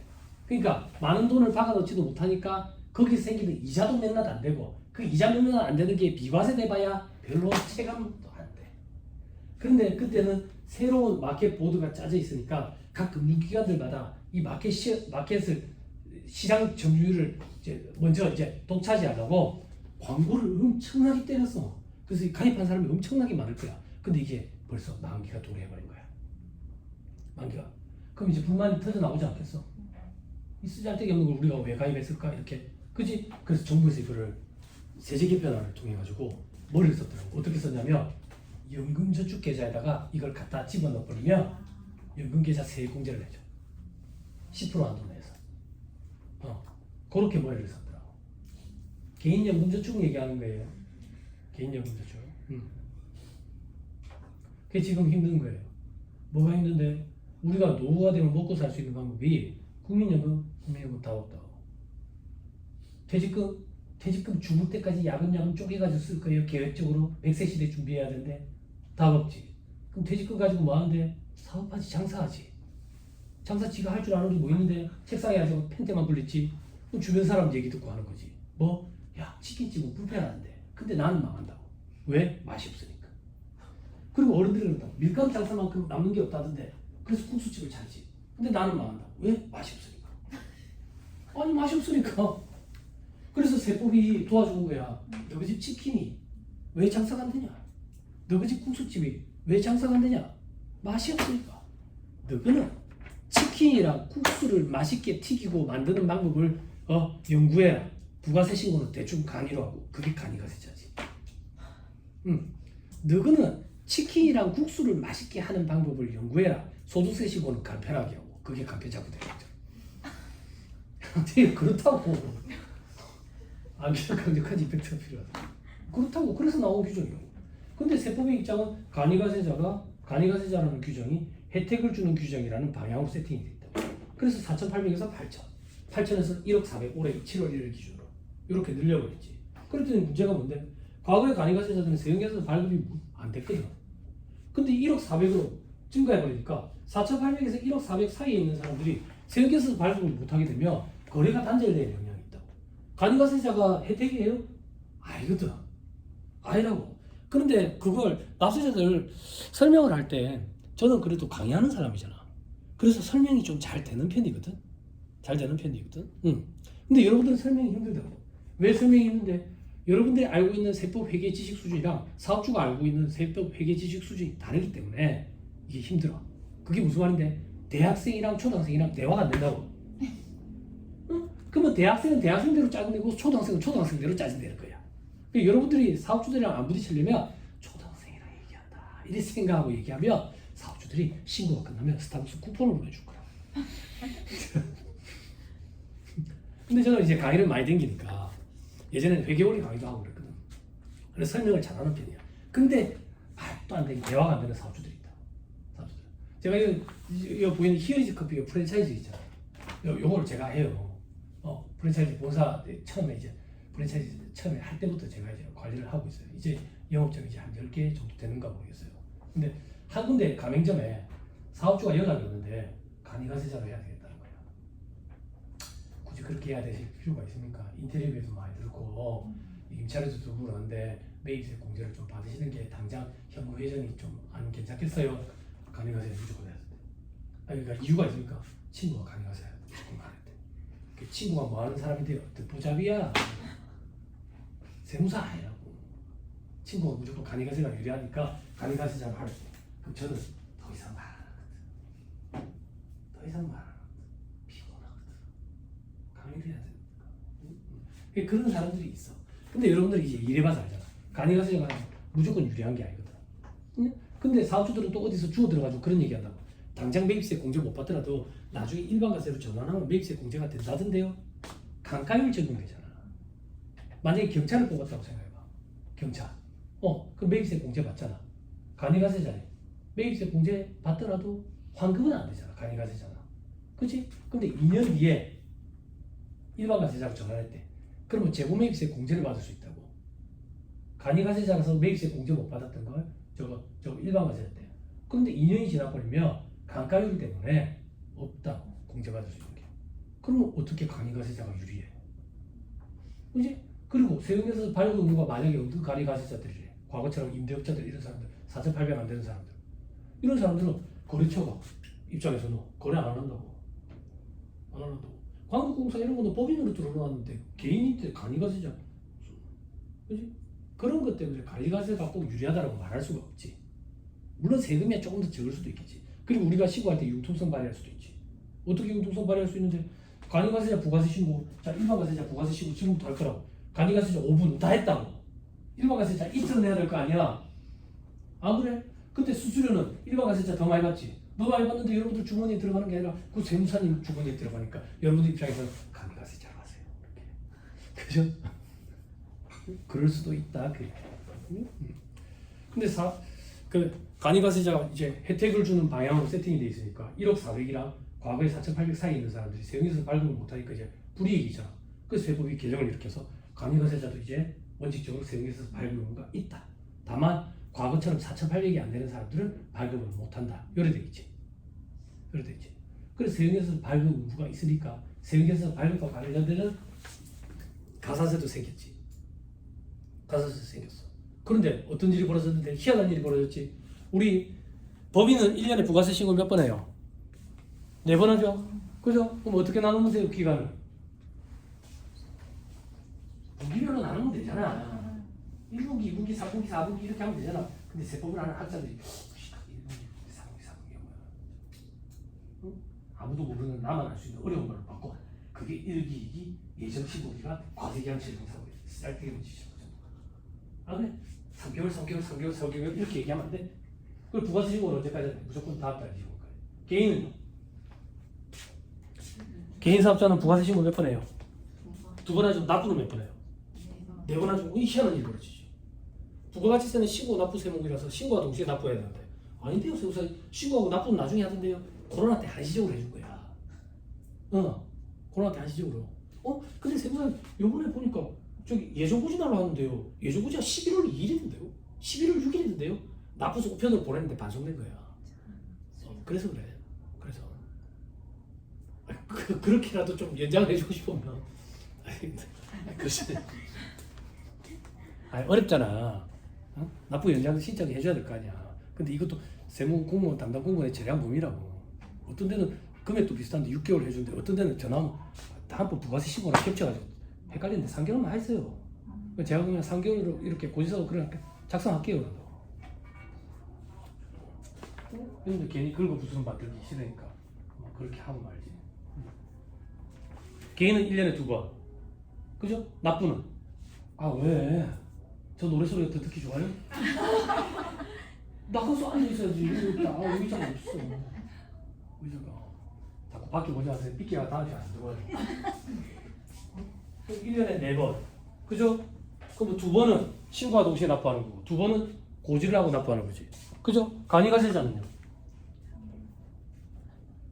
3번. 근데 예정 고지를 하죠. 간이가세자는 예정 고지라는 표현 대신에 똑같은 말인데 예정 부과라는 표현을 써요. 부과. 그럼 부과하고 납부하는 거예요. 개인 사업자들 고지하고 납부하는 거예요. 그런데 개인 사업자들 고지 말고 신고를 할 수 있는 경우가 있었죠. 그죠? 실적이 저조한 사람들. 그죠? 그런데 뭐 언제 얘기하려고 그랬냐면 간이가세자. 간이가세자는 과거에 세금에서 발급을 못했는데 혜택을 주는 규정으로 세팅이 돼가지고 1억 400까지 증가하면서 세금에서 발급 의무가 이제 있죠. 그래서 세금에서 발급과 관련된 가사세 규정도 있다고. 그래서 이런 규정이 하나 들어왔다고. 어떤 규정? 상반기 거 가지고 예정을 부과하잖아. 간이가세자들. 근데 상반기 때 세금에서 수취한 게 있으면 신고를 해야 되죠. 그죠? 그래야지 일반 가세자가 발급한 게 있으면 불법을 잡아낼 수 있겠죠. 그죠? 그죠? 그렇게 생각하면 그래서 하는구나 이렇게 생각하면 되지. 됐죠? 자, 개인 종합자산관리계좌 요거 조금만 더 얘기할게요.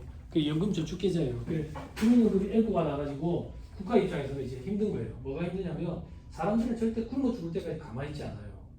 나중에 이제 사회적으로 문제가 생길 수가 있죠. 그래서 개인 연금저축이라도 좀 가입해가지고 55세부터 이거 받아가지고 좀 연명해라 그 얘기예요. 그럼 우리는 이제 국민연금, 개인연금저축, 퇴직금 이런 걸로 연명해야 되는데 퇴직금은 아마 사업에서 말아먹을 거고 없을 거고 그리고 국민연금 애고 나버릴 거고 개인연금저축인 거예요. 개인연금저축. 그죠? 그래서 이걸 구입해라. 근데 ISA 계좌 이거 가입을 했는데 앞에서 강사가 쓰레기라고 하니까 기분 엄청 나쁘다고. 그죠? 그럼 저분이 기획재정부에 전화를 할 거 아니에요. 기획재정부에서 아마 저분이 전화를 할까봐 ISA 계좌로 만기 금액을 개인연금저축으로 전화를 하면 10% 한도 내에서 세액공제 대상이 되는 거예요. 그렇죠? 근데 여기 연배가 좀 있으신 분들이 계시다고. 연배 있으신 분들 짜증나는 거예요. 나이 많으니까 참 서름이 심하네. 55세부터 받는다는데 내 지금부터 넣어도 몇 날 넣지도 못해. 나는 지금 나이가 있어가지고 넣어도 몇 날 넣지도 못해. 그래서 이런 분들의 의견을 청취해가지고 나이가 많은 사람들은 한도를 확 넓혀놨죠. 50세 이상의 사람들은 한도를 확 넓혀가지고 지금부터라도 많이 넣으라고 얘기해요. 이게 사회 문제가 될 거예요. 네, 진짜 사회 문제가 될 거예요. 미혼 여성분들은 개인연금 쪽 이거 괜찮아요. 근데 처음부터 너무 많은 돈을 박아놓으면 안 돼요. 결혼할 때 목돈이 좀 들어가니까. 목돈이 묶여 있으니까. 자, 됐습니다. 그 정도 얘기하시죠. 근데 이 IS 계좌 이거 되게 이게 되게 좀 그래요. 이게 보면 여기 서민형 뭐 이렇게 돼 있거든. 응? 안 그래도 서민이라서 서울분들 서민형 이렇게 돼 있어서 되게 불쾌해요. 넘어가시면 조각투자상품 관심 없고 부동산 투자이자도 관심 없고 넘어가세요. 17페이지라고 되어 있는 거 보시면 결혼 출산 양육 지원에 이거 봐봐. 결혼 세액공제 준다는 거야. 세액공제 인당 50만 원씩. 그죠? 그죠? 밑에 보면 생애 1회 한정이야. 그러니까 기획재정부에서 세법 개정하는 사람들 돌싱들을 안 보는 거야. 안 그래? 나는 솔로도 보면 돌싱 특집이 제일 인기야. 요즘 돌싱에 대해서 얼마나 인기인데. 제가 보는 프로그램이 나는 솔로랑 돌싱들인데. 응? 이상한 사람들이 한 명씩 꼭 있어야 엄청 재밌다고. 돌싱 특집 때 이상한 사람들 꼭 한 명 이상씩 있어. 되게 재밌다고. 뭐 빌런 뭐 이렇게 얘기하잖아. 혹시 친척분 나왔어요? 조심. 또라이 하나씩 있으면 엄청 재밌어. 이거 근데 뭐 아무튼 한 번이래요. 근데 이것도 몰라요. 효과가 있어야 돼요. 근데 이런 거보다 돈을 주는 게 훨씬 효과가 있을 거예요. 그거 효과 있대요. 여러분 아시는지 모르겠는데 다자녀 취득세 없는 거 있잖아. 저거 살 때. 띠띠. 차 살 때 이거 셋 이상이면 취득세 없잖아. 이제 둘도 적용을 해주더라. 근데 다 면해주는 거 아니구만. 얼마? 셋 이상이면 다 면해주고 취득세. 애 셋 이상인 거야. 아니야. 아빠들 이제 카니발로 가야 되잖아. 9명씩 타는 거 있잖아. 애는 아홉 날 그냥 남보라야? 남보라 시집가대. 너무 뿌듯하더라. 잘 커가지고. 그치? 참 잘 커가지고. 동생들도 그래 다 보살펴. 그죠? 카니발 구인승 먼저 사요.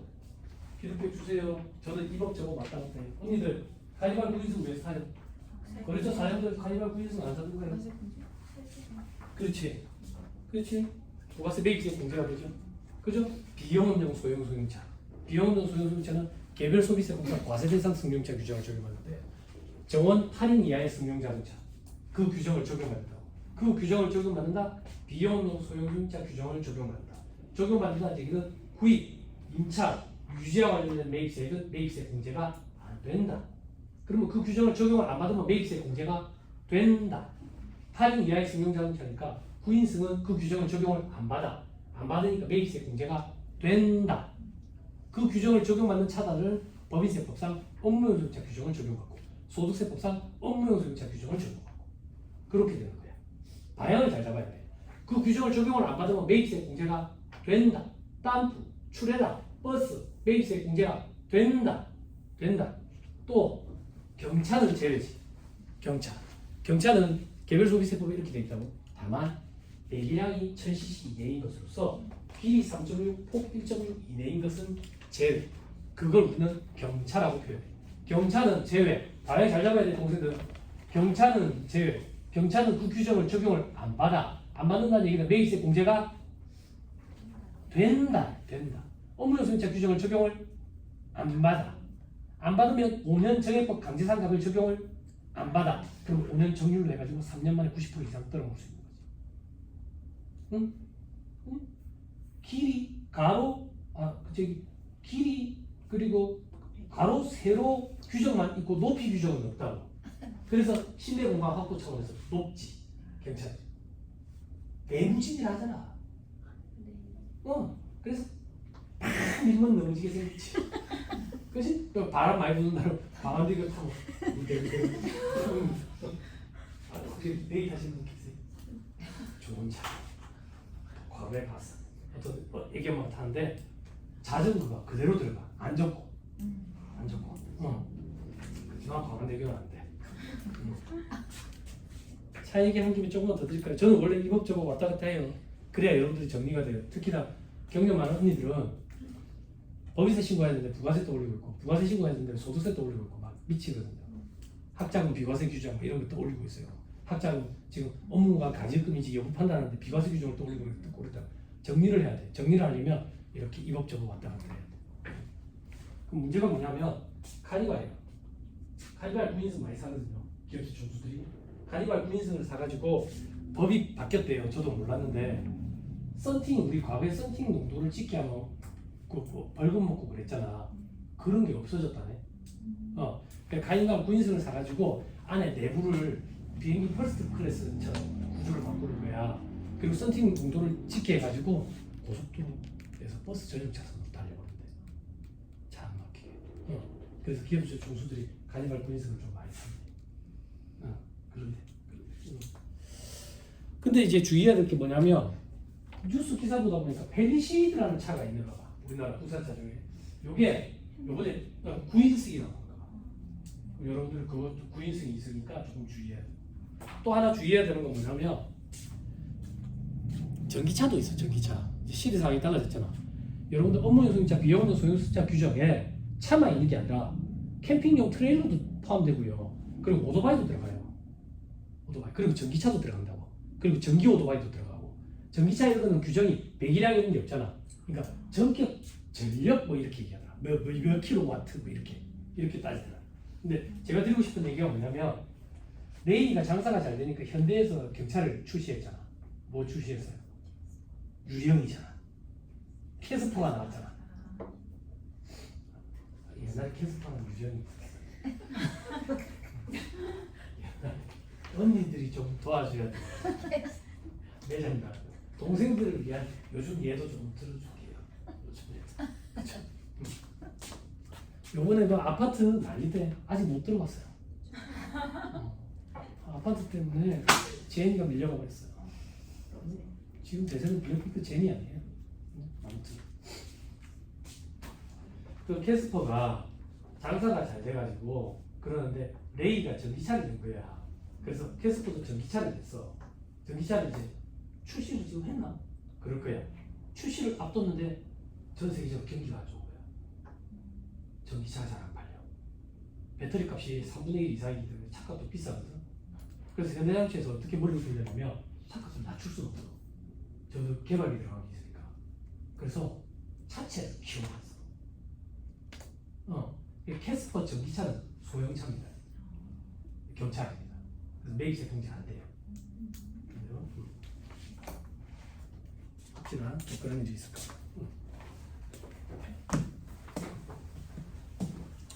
자, 넘어갑니다. 밑에 주택 청약 종합저축 돼 있죠?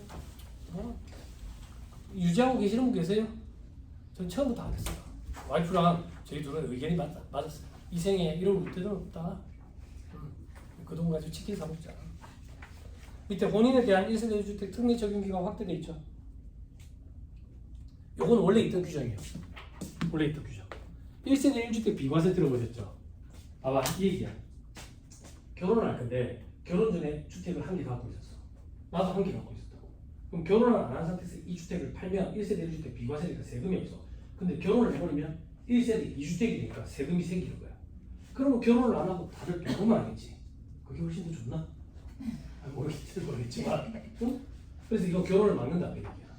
그래서 결혼을 하고 5년 내에 먼저 파는 집은 비과세를 적용해줘.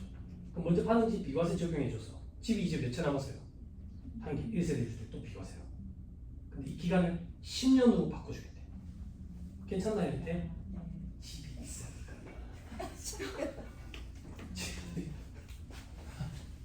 결혼 전 집이 있어야 될 거 아니야. 응? 저 인제대 애들 가르친 지 좀 오래됐잖아. 요즘 애들 취직 빨리 해도 28살, 29살이라고. 그러면 31, 32 되면 어르신들이 그런 거 옛날 같으면 니는 반 일감이야. 독고는 늙어 줄 거야. 장가 안 가나? 만난 아가씨도 없나 니는? 2년 동안 모아놔봐야 전세 자금도 마련 못해. 집이 어디야? 쓰잘 중요한 거지.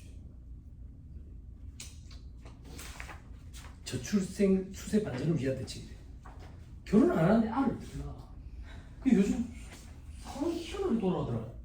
희한하던데 저는 제가 너무 고지식한지 모르겠는데 그 뭐라 하죠? 그거 뭐라고 표현해? 갑자기 영어가 갑자기 혼자서 안 하는 거 뭐라 하지? 이혼모. 이혼모로 장려하고 있더라. 확실히 상황이 이렇게 달라졌나? 애를 그렇게 안 낳는 건가? 그러고 있대. 일본은 4.11 그 날이 쳤던 거 기억나죠? 근데 요즘에는 뭐 이렇게 하더라. 외국에는 이런 사례가 많다 이러면서. 근데 나는 한국인데 외국이 아니고 뭘 착각한 건지 모르겠는데 그런 게 좀 의미가 없어 보여요. 직접적으로 돈을 갖다 대줘야 돼. 애기 키우시는 분들 아시죠? 저도 애들 키웠는데 8살, 6살 이런데 어린이집 갔는데 7시 반까지 와요. 밤에 저녁에. 근데 5시 반에 데리고 와. 오래 놔둬놓기 싫어서. 뭐 경력이 단절이 되나? 좀 피곤해서 그렇지. 어린이집 다닐 때는 몰라. 초등학교 들어가는 순간 경력이 단절이 돼. 12시 반에 집에 온 거야 얘가. 그러면 남자랑 여자랑 둘이 연봉을 따져보는 거야. 연봉이 적은 사람이 포기하지. 그러면서 경력 단절이 생기는 거지. 그래서 정부에서 어떤 지원책을 줘. 경력 단절 여성들 혜택을 주지. 다시 재고용을 하면. 근데 한번 생각해봐. 경력 단절 여성들이 우리 회사의 직원이 경력 단절이 됐어. 그만둘 때 좋게 나가겠어? 아니 얘가 좋게 나가겠냐고. 욕을 안 끌어부어서 그렇지. 그럼 좋게 안 나갔는데 얘가 다시 오겠어? 다시 안 오지. 그러니까 이런 쌀데기 있는 규정을 왜 만들어 놓느냐라고 해마다 얘기했더니 이 얘기를 들었나 봐. 재정부에서. 그래서 계획재정부에서 중분류로 같으면 된다 이렇게 얘기하지. 중분류로만 같은 회사에 들어가면 혜택을 주겠대. 혜택. 근데 여러분 이게 쉽지 않아요. 뭐가 쉽지 않냐면 잘 보세요. 혹시 결혼했어요? 출산도 하셨어요? 잘 봐봐. 이분이 이제 출산 때문에 그만둔다고. 내 의지 있는 거 알지? 걱정하지 마. 한 3년 애 키우다가 3년 이 책상 우리가 그대로 놔두고 있어. 그대로 놔두고 있어. 우리가 고통 분담하자. 이 사람 하는 일을 뭐 건수 60개? 60개 우리 3명이서 20개씩 나눠서 하자. 안 된다. 안 된다. 그러면 이 사람이 없는 기간 동안에 기간제나 계약제가 한 명 데려다 놓지. 그럼 이 사람이 돌아올 때쯤 되면 그 계약 기간 순발이 가잖아. 그러니까 안 이루어지는 거야. 돈을 직접적으로 갖다 부어줘야 돼. 그래 안 하면 안 돼. 근데 지금 현 정권의 기조는 뭐냐면 부채를 줄이도록 하는 기조거든. 그래야 전 정권에 반대되니까. 전 정권에 돈을 많이 푼 거에 대해서 반대하는 입장이거든. 진보도 아니고 보수도 아닙니다. 아직 젊어요. 저는 중국에서 살고 싶은 사람이에요. 중국에서 관계가 안 좋아지는 꼭 가고 있어요. 중국. 예, 좀 안타깝습니다. 뭐 보니까 다음 페이지에 뭐 기업의 출산지원금 비과세 되어 있는데 출산지원금 그래 비과세 자식 줘야 비과세를 할까 이라고. 안 그래요? 그나마 이제 여러분들이 이제 조금 부지런을 떠나가지고 업체 신규 직원 고용되는데 그 출산지원금 그래 좀 쪼개가지고 비과세 규정을 좀 적용받게 해주고 그러면 물론 좋겠지만 이 업체 월 수수료 10만 원짜리야. 그럼 우리가 그렇게까지 부지런을 못 떨어준다. 월 수수료 50만 원짜리야. 다 해줘야지 직원들에 대해서. 그지? 안 그래? 아니 10대 20만 원 비과세. 그지? 여러분들 임금이 신고할 때 뭐 어떤 직원은 10대 20만 원도 없다고. 전부 다 과세대 4대 정도 저기 그 계산되고. 응? 왜 수수료 10만 원? 수수료 50만 원이야. 10대가 없는 부분은 10대 20만 원 쪼개주잖아. 네, 그런 차원이다. 실질적으로 주지도 않고. 그 밑에 자녀세액공제 금액 확대돼 있죠. 이거 봐봐. 자녀세액공제 금액 확대돼 있다. 지금 현재 15만 원, 20만 원, 30만 원이라고 그랬지. 이것도 늘린 거거든. 예전에는 첫째 15, 둘째 15, 셋째 30. 그럼 아가 셋이가 60만 원. 60만 원. 그리고 셋째로 올해 출산할 때. 그러면 또 뭐 30, 50, 70 이렇게 해가지고 출산과 관련돼가지고 추가 공제가 있다고. 근데 보니까 이게 그나마 좀 의미 있는 게 뭐냐면 개정이 됐을 때 손자녀도 들어갔어. 이게 작년인가 재작년에 들어갔어. 손자녀는 원래 안 되는데 손자녀도 이제 돼. 손자녀가 웬 말입니까 세무사님? 그러면 할아버지 할머니가 일을 한단 말이에요. 60이고 천재니까. 60이고 천재니까. 아니 그 규정 봐봐. 청년 등에 같이 있어. 나중에 봐. 근데 이게 25, 30, 40으로 바뀐대. 아예 이거. 자, 손자녀, 자녀가 8세에서 20세 돼 있죠. 그죠? 기본공제 대상자에 해당해야 되니까 일단 20세 이하. 그럼 8세는 저 아동수당 받는 거랑 중복되지 않기 위해서 그렇게 되죠. 자, 그리고 밑에 2번에 서민 중산층 부담 경감에 돼 있죠. 그죠? 요 얘기만 하고 좀 쉬어드릴게.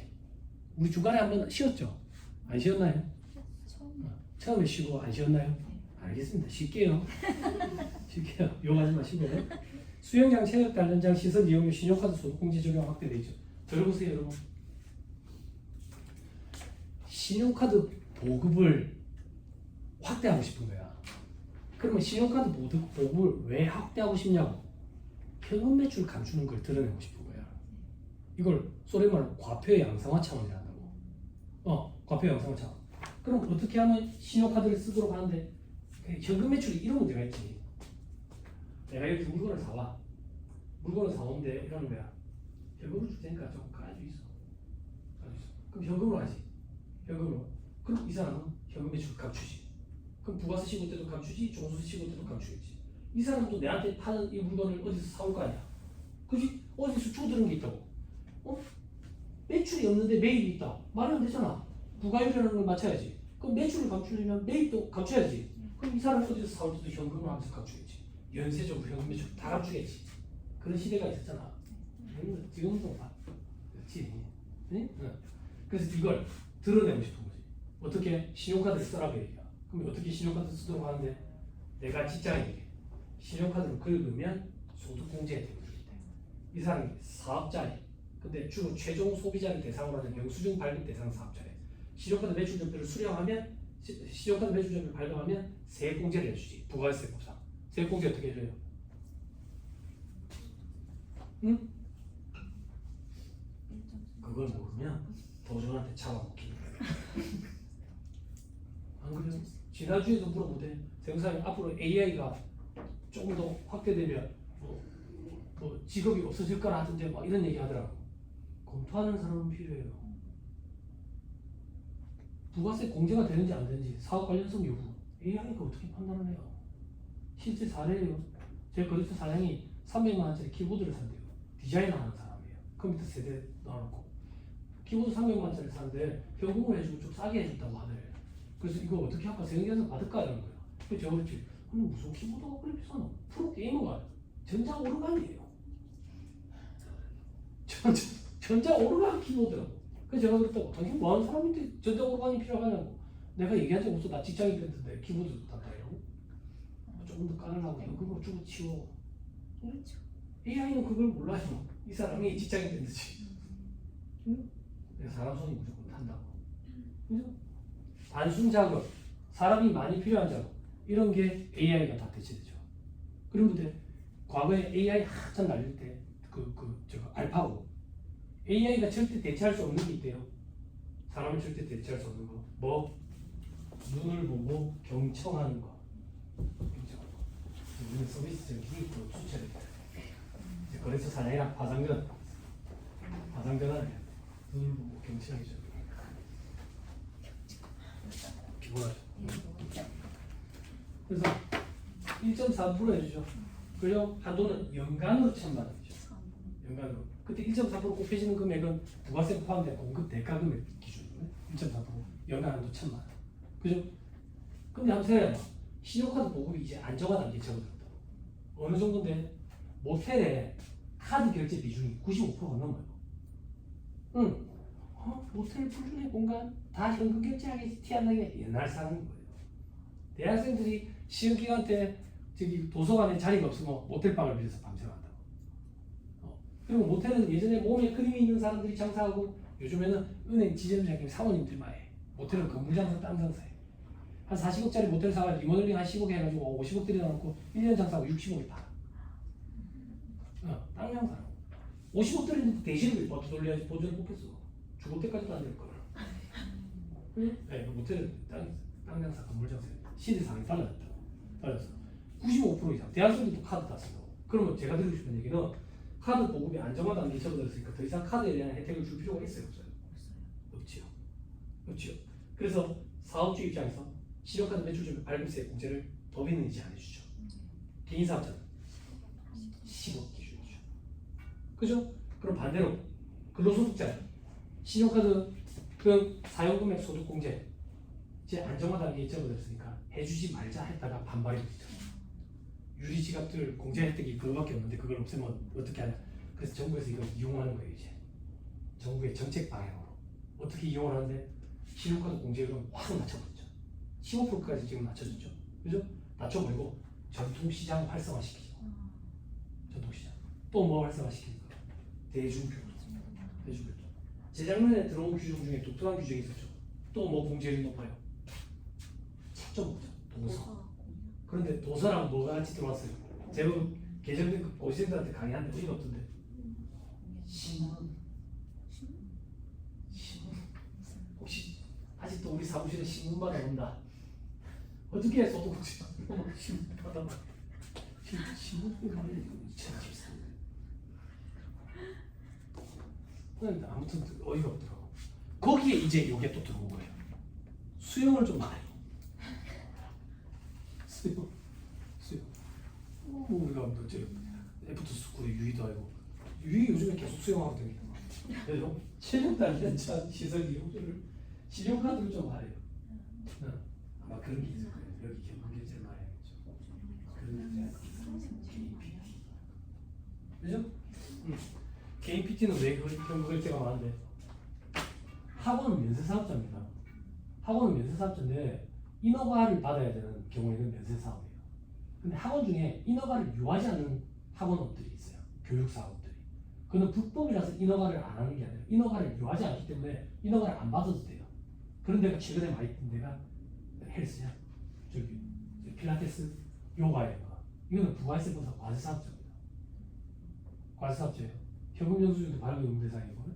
그래서 이런 데가 현금을 결제하면 좀 가주는 거예요. 그런 걸 이제 들어주시는 거예요. 그렇죠. 자, 그다음 고향사랑 기부. 부산이 저는 고향인데 저는 중국이 제 고향 같거든요. 그럼 제가 중국에 기부를 해야 될 거 아니에요. 그죠? 저도 처음에 그렇게 생각했는데 아니 자기 고향에만 기부하는 걸 얘기한 게 아니야. 그냥 이름이 고향사랑 기부금이고 그냥 지방에다가 이렇게 기부를 하면 혜택을 줘. 연예인들이 지금 먼저 나서고 있다. 연예인들이 기부를 좀 하고 있대. 그래서 여러분들 관련 업체 사장님도 아마 기부하는 일들이 이제는 좀 생길 거예요. 이게 들어온 지 진짜 몇 년 아직 안 됐어요. 넘어가세요. 근로장려금 인상해 줍니다. 청년 도약 계좌 비과세돼 있는데 청년이 도약하지 않아요. 아니 그 돈 같이 회사 사업주랑 돈 같이 맞춰주는 거 있잖아. 회사할 때 돈 얼마 목돈 맞춰주자고. 그걸 도약할 수 없어요. 성과 공유 중소기업 경영 성과도 주지 않아요. 됐죠? 밑에 핵심 인력 없어요. 됐죠? 핵심 인력 성과 모르고 이제 범위가 넓어졌죠. 예전에 핵심 인력에 비해서 아무나 다 될 수 있죠. 회사의 사장이 핵심 인력 선택하면. 그죠? 만약에 한다면 이런 거 적용해 주면 되죠. 자, 그리고 뭐 친환경차도 있고 상생 임대주택 상생하지 않아요. 자, 나머지 보실 필요 없고 넘어가세요. 넘어가시고 노란우산 공제 있죠. 노란우산 공제는 참 괜찮죠. 그죠? 예, 요즘에는 이제 사업주들이 어디서 주워듣고 절세 방안이라고 주워듣고 오는 건 대부분 다 탈세죠. 대부분 다 탈세. 세상이 밝아져가지고 세무사나 회계사가 재량권을 발휘해가지고 목돈을 쥐는 그런 시즌에 이제 흘러가 버렸다. 그나마 이제 사업주들 조금 절세해 줄 수 있는 방안이 이런 거죠.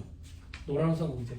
또 저거 우리 아까 얘기했던 저 두루누리 불을 던져 맞히는 혹은 개인 연금저축 뭐 이런 것들이죠. 그죠? 노란우산 공제를 조금 더 확대한대요. 상가임대료이나 임대사업자에 대한 세액 공제. 이거는 여러분들 그 착한 임대인 있죠. 착한 임대인 그 깎아준 거에 한 70% 공제하면서 떼주는 거죠. 근데 어떻게 착한 임대인이 없더라고.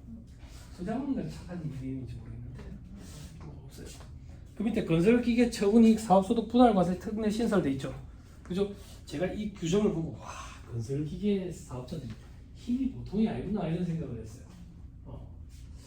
이게 여러분들 아실지 모르겠는데 건설기계 출해나 이런 거 있죠. 그죠? 크레인 이런 거. 그래서 장부 해보셨어요? 그래요. 보통 크레인이 보면 길 가다 보면 차선을 넘어서 가지고 있는 차들 있죠. 엄청 커가지고. 바퀴가 이게 도대체 몇 개야? 한쪽에 4개씩 달리냐? 이런 거 있잖아. 차가 저 밑에 깔리면 죽어버릴 것 같은데 그런 거. 그런 게 보통 4억 정도 하거든. 4억 정도. 부산에서 손가락 안에 드는 사람들이 크레인 사업자들이 그거 3개에서 4개 정도 갖고 있으면 손가락 안에 들어. 그 한 대가리 100만 원씩이래. 하루당 100만 원 정도? 말 풀었다고 목소 한 대가리 인건비 40만 원이니까 장비대 엄청나다고. 그 얘기 조금만 드릴게요. 이 사람들이 장부를 하게 될 기회가 생겼어요. 부산에서 제일 첫 번째. 이 건설기계 처분 이익에 대해서 과세하는 규정이 2016년인가 18년인가 하여튼 생길 것 같아. 그때 어떤 시절이냐면 요거야. 들어봐봐. 자, 기업을 더듬으세요. 정리해 드릴게요. 개인 사업자들이 사업소득자에 여러분들 중소득 신고한다고 생각하면 돼. 개인 사업자들은 사업용 유용 고정자산 처분했을 때 처분 이익이 생기면 소득세를 과세를 합니까 안 합니까?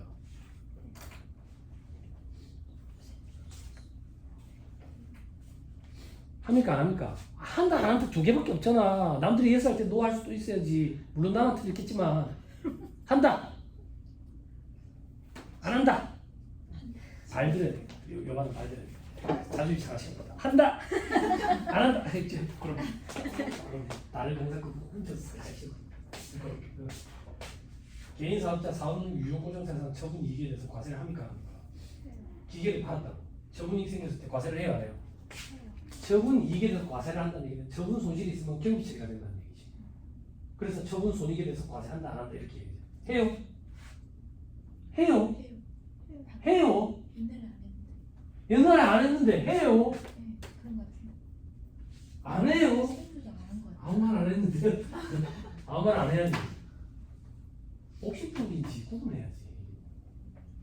감비자부 대상자는 과거처럼 안 하고 복식품 경비자는 하잖아. 원래는 사업용 유용고정자산 처분 손익에 대해서 과세를 안 했잖아. 그래서 예전에는 모텔이 재밌었다고. 모텔 아까 50억 들여가지고 60억에 팔잖아. 그럼 1년 동안 10억 차이 늘렸으니까 세금이 얼마나 많이 나와. 그치? 근데 모텔을 넘길 때 안에 있는 지키비품도 같이 넘긴다고. 침대, 뭐 컴퓨터, 텔레비 이런 거. 그 지키비품 값을 뻥튀기 시킨 거야. 쓰던 걸 파니까 중고잖아. 중고 값이 됐어. 뻥튀기 시켜가지고 그거에 대해서는 과세가 안 되니까. 그렇게 해서 장사가 잘 됐었다고. 그걸로 유명하신 세무사님이 계셨어. 부산에 범내골 중에. 재작년에 돌아가셨어. 예전에 제 스승이었는데 돌아가셨다. 근데 이제는 사업용 유용고정자산 처분 손익에 대해서 과세를 한다고. 과세를 해. 그래서 이걸 과세를 한다 그러니까 건설기계 종사자들이 데모를 하고 난리가 났다고. 이 사람들이 어떻게 데모했냐면 고속도로를 막아버렸어. 고속도로에 주차를 시켜버린 거지. 출애라 이런 걸. 그러니까 얼마나 무서워. 얼마나 무서워. 근데 이해가 안 되는 거야. 이해가. 어떤 이해가? 쓰다가 팔잖아. 쓰다가 파는데 어떻게 처분 이익이 생기지? 손실이 안 생기고 이해가 안 되더라고. 중고값이 새 차값보다 더 비싼 거야. 아니 그게 이해가 안 되는 거야. 그래서 얘기를 해봤다. 얘기를 해봤어. 그 사람이 임원을 맡고 있더라. 같이 얘기를 하는데 그 건설기계 종사자들은 그 건설기계에 그 노후자금이에요. 일당거리를 버는 걸로 생활하고 그 나중에 노후자금을 갖고 있대. 아 그러냐고. 근데 이게 과세되면 자기 타격이 크다는 거야. 노후자금이 줄어드니까. 그래서 제가 물었다. 이게 어떻게 처분 이익이 생기냐고. 어떻게? 특장을 올려야지 장사를 하는 거예요. 특장. 처음엔 취득세 때문에 특장을 안 올려가지고 취득세를 계산을 하고 팔 때는 특장 올린 상태에서 파니까. 그러니까 사람으로 따지면 처음에 사올 때는 옷을 긁떡 뺏겨나고 사왔다가 팔 때는 옷을 다 입히가 파는 거예요. 그러니까 특장값 때문에 중고값이 더 비싼 거지. 그게 처분 이익이 생기는 거예요. 그렇게 했더라고. 그래서 과세된다니까 이 사람들이 고속도로를 막아버렸지. 그래서 법이 개정이 됐는데 그때 강의할 때 보고 깜짝 놀랐다고. 건설기계는 유예를 시켜줬어. 2년 동안. 과세를 안 합니다. 이게 엄청나게 큰 특례였다고. 큰 혜택. 근데 그 2년이 벌써 지나버린 거야. 그래서 그 건설기계 종사 임원이랑 또 만났어. 세무사에 요번에 또 다치 행동하기로 하기로. 요번에는 뭐 하실 건데 국회의원 어때? 크레인 끌고 국회의원. 근데 제가 어떻게 예상하십니까? 물어보더라고요. 그래서 제가 그때 뭐라고 얘기했냐면 2년 유예 중도 굉장히 큰 특례인데 특정 쪽만 아마 어렵지 않을까요? 그랬더니 그분이 그런 거야.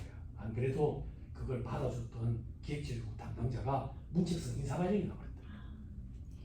그래서 자기들도 안 될 거라는 거 알지만 그래도 단체 행동을 한번 해보자 이래가지고 올라가는 거래. 그래서 제가 나중에 결과 어떻게 됐는지 좀 알려주세요 라고 했다. 그래놓고 이제 저랑은 연이 끝났어. 연이 끝났는데 법이 개정이 됐는데 건설기계는 2018년 이후 취득분부터 적용한다 이렇게 한 거야. 이 사람들이 원하는 대로 또 됐지. 근데 지금 봐봐. 건설기계 처분이익은 다른 건설기계 대체 취득을 조건으로 하면 분할 과세를 하게 돼. 처분이익을 3년 동안 나눠가지고 그러면 세율 구간이 낮아지겠지. 이것도 엄청나게 큰 특혜지. 다만 조건이지 대체 취득. 그러니까 장사를 그만하면 안 되고 장사를 하기 위해서 또 사야지. 그러면서 처분이익이 생길 때 아마 생길 거예요. 처음에 살 때는 특장을 안 올린 상태에서 사니까. 이렇게 단체 행동을 해가지고 받아들여지는 경우도 있더라고. 이 사람들 생계가 그랬으니까. 됐습니다. 부가세 환급 대상 농업용 기자재 확대돼 있죠. 영농조합법인 이런 데 하는 데 있어요? 없어요? 요즘에 영농조합법인 많이 하던데 보니까 농사 짓는 사람들끼리 해가지고 이제 비과세 되는 규정이 제법 많거든. 땅과 관련돼 가지고 그래서 많이 하시는 분 없나 보네. 농업용 기자재 판매하는 데는 없어요? 영세율 적용받는 데 없어요? 있어도 없죠. 그죠? 올해 회계사님이 그런 업체를 맡겨놔요. 수임이 오셔가지고 그래야 필요해가지고 공부를 하시죠. 그죠? 저주를 퍼붓는 건 아닙니다. 여러분들 그러면 커리어에 도움이 굉장히 많이 되니까 올해 꼭 회계사님이 그런 업체를 수임하셔서 여러분들한테 맡겨놔요. 자, 다음 유세사업자 체납 뭐 징수특례 뭐 전통주도 몇 말입니다. 주류 관련 제도 개선돼 있는데 이 주세 이거는 세무사 시험 노비에 안 들어가거든요. 네, 예전에 제가 관세사 학원에 그 스카우트 얘기가 있었는데 보니까 관세사 시험에는 또 주세가 들어가더라고요. 넘어가시면 23페이지 상속증에서 부담 적정화돼 있죠. 여기 상속세율이 우리나라 너무 높다라는 말들이 계속 있잖아요. 그지? 그래서 사람들이 그런 얘기도 하거든. 자기가 얻은 소득에 대해서 최고 구간이 50%거든. 많은 국가에 내는 것은 거의 공산주의식 사고 아니냐 뭐 이렇게 얘기하는 사람들도 있어. 그렇게 얘기하는 사람도 있을 정도로 너무 높다. 그래서 이건 뭐 40%로 줄일 거라 하더라. 근데 의미 있는 건 제일 밑에 2억 원까지 10% 적용하는 거. 그리고 더 의미 있는 건 확정된 건 아니야. 그러니까 참고 삼아 봐. 밑에 봐봐. 자녀 공제 금액이 인당 5천에서 5억으로 늘 거야. 그러면 와 진짜 괜찮지. 뭐가 괜찮은데 상속세를 내는 경우가 극히 드물어지겠지. 그지? 세무사가 그래서 굶어 죽는 거 아니야? 근데 여러분 제가 현업에서 일을 하면서 느끼는데 생각보다 상속세 신고 무례가 잘 없어요. 증여세 신고 무례가 많고요. 증여보다 상속으로 신고했을 때 세부담이 훨씬 더 줄어요. 살아있을 때 넘겨주는 게 증여, 돌아가시고 나서 넘겨주는 게 상속인데 상속세가 증여세보다 훨씬 더 적다고. 그럼에도 불구하고 살아있을 때 받으려 하죠. 그래서 몇날 때도 안 하는 그 재산 넘겨줘가지고 자식들 간에 분란이 나는 거예요. 자식을 많이 낳아야 둘이죠. 그래서 핵가족 시대에 우리 살았잖아요. 부모 죽고 나면 피부치라고 하는 저들밖에 없는데 어줍지 않은 그 재산 때문에 둘이서 안 봐요. 그래서 증여를 의뢰가 더 많아요. 그때 제가 그렇게 안내를 하거든요. 상속세가 훨씬 더 적습니다. 그렇지만 증여를 하려고 해요. 증여를. 그리고 그런 의뢰는 사위나 며느리들이 많이 와요. 이상하다는 얘기가 아니에요. 그렇게 많이 오더라 그 얘기예요. 사위나 며느리가 많이 궁금한가 보더라고요. 가상자산 과세 유예돼 있죠. 가상자산 법인세 중간 연합 이렇게 돼 있는데 공시대상 기업 집단 이렇게 돼 있는데 여기는 회계사님들이 계시는 업체에서 와가지고 그룹에 속해 있는 회사 미완류 소득에 대한 법인세 이런 거 계산해 보셨어요? 미환류 소득에 대한 법인세 투자 및 상생 협력 촉진을 위한 과세 특례 있어도 없죠. 올해 그런 업체를 수임하시라. 자, 조금 이따가 설명할게요. 그리고 밑에 성실시고 확인 대상 소규모 법인 이렇게 돼 있죠. 그죠? 법인세 세율을 19%로 조정하겠대. 이거 괜찮지 않아? 이게 뭔데? 우병우법 적용 대상 법인이지. 우병우법 적용 대상 법인. 부동산 임대업 주업으로 하고 상시 근로자 수가 5명 미만이고, 그때 상시 근로자 수는 최대 주주와 특수관계에 있는 사람들 다 배제하고, 그리고 상시 근로자 수 5명 미만을 따질 때 인건비 신고, 4대보험 신고가 들어가는 사람들, 기간제 이런 거 말고, 인턴 말고 원천세 신고가 들어가고 있어야 돼. 또 부동산 임대업을 주업으로 안 하면 저기 최대 주주와 특수관계인과의 지분 비율 합계가 50% 초과해. 부동산 임대업을 주업으로 안 한다면 부동산 임대업 수익금액 그리고 이자, 배당 합계액이 50% 이상인 경우. 그죠? 이 우병우법 적용 대상 법이라는 거죠. 과거에 그 사람 이제 김영란법처럼 사람 이름 써서 그 사람 일가 친척이 이렇게 법인을 꾸려가지고, 우리 과거에 조특법이 저기 업종에 제한이 있었는데 조특법에 업종 제한 확 풀어줬잖아. 이제 소비성 서비스업을 제외하고는 조특법상 중소기업이 다 될 수 있어서 부동산 임대업자도 중소기업이 될 수가 있잖아. 그렇잖아. 풀어줬잖아, 규정을. 그래서 부동산 임대업 주업법인으로 해가지고 적대비 한도 3,600으로 시작하잖아. 중소기업 흥청망청 쓰는 거야. 그리고 법인 차량으로 등록해가지고 타고 다니면서 어린이집 태우고 다니고, 주말에 어린이대공원 타고 다니고, 이제 부산에 어린이대공원이 없어져가지고 대구 우방랜드까지 가는 거지. 그런 거지. 그래서 이 규정을 적용하죠. 어떻게 적용하죠? 적대비 한도 50% 곱하죠. 한도에 50% 곱하면 한도가 반으로 줄어들죠.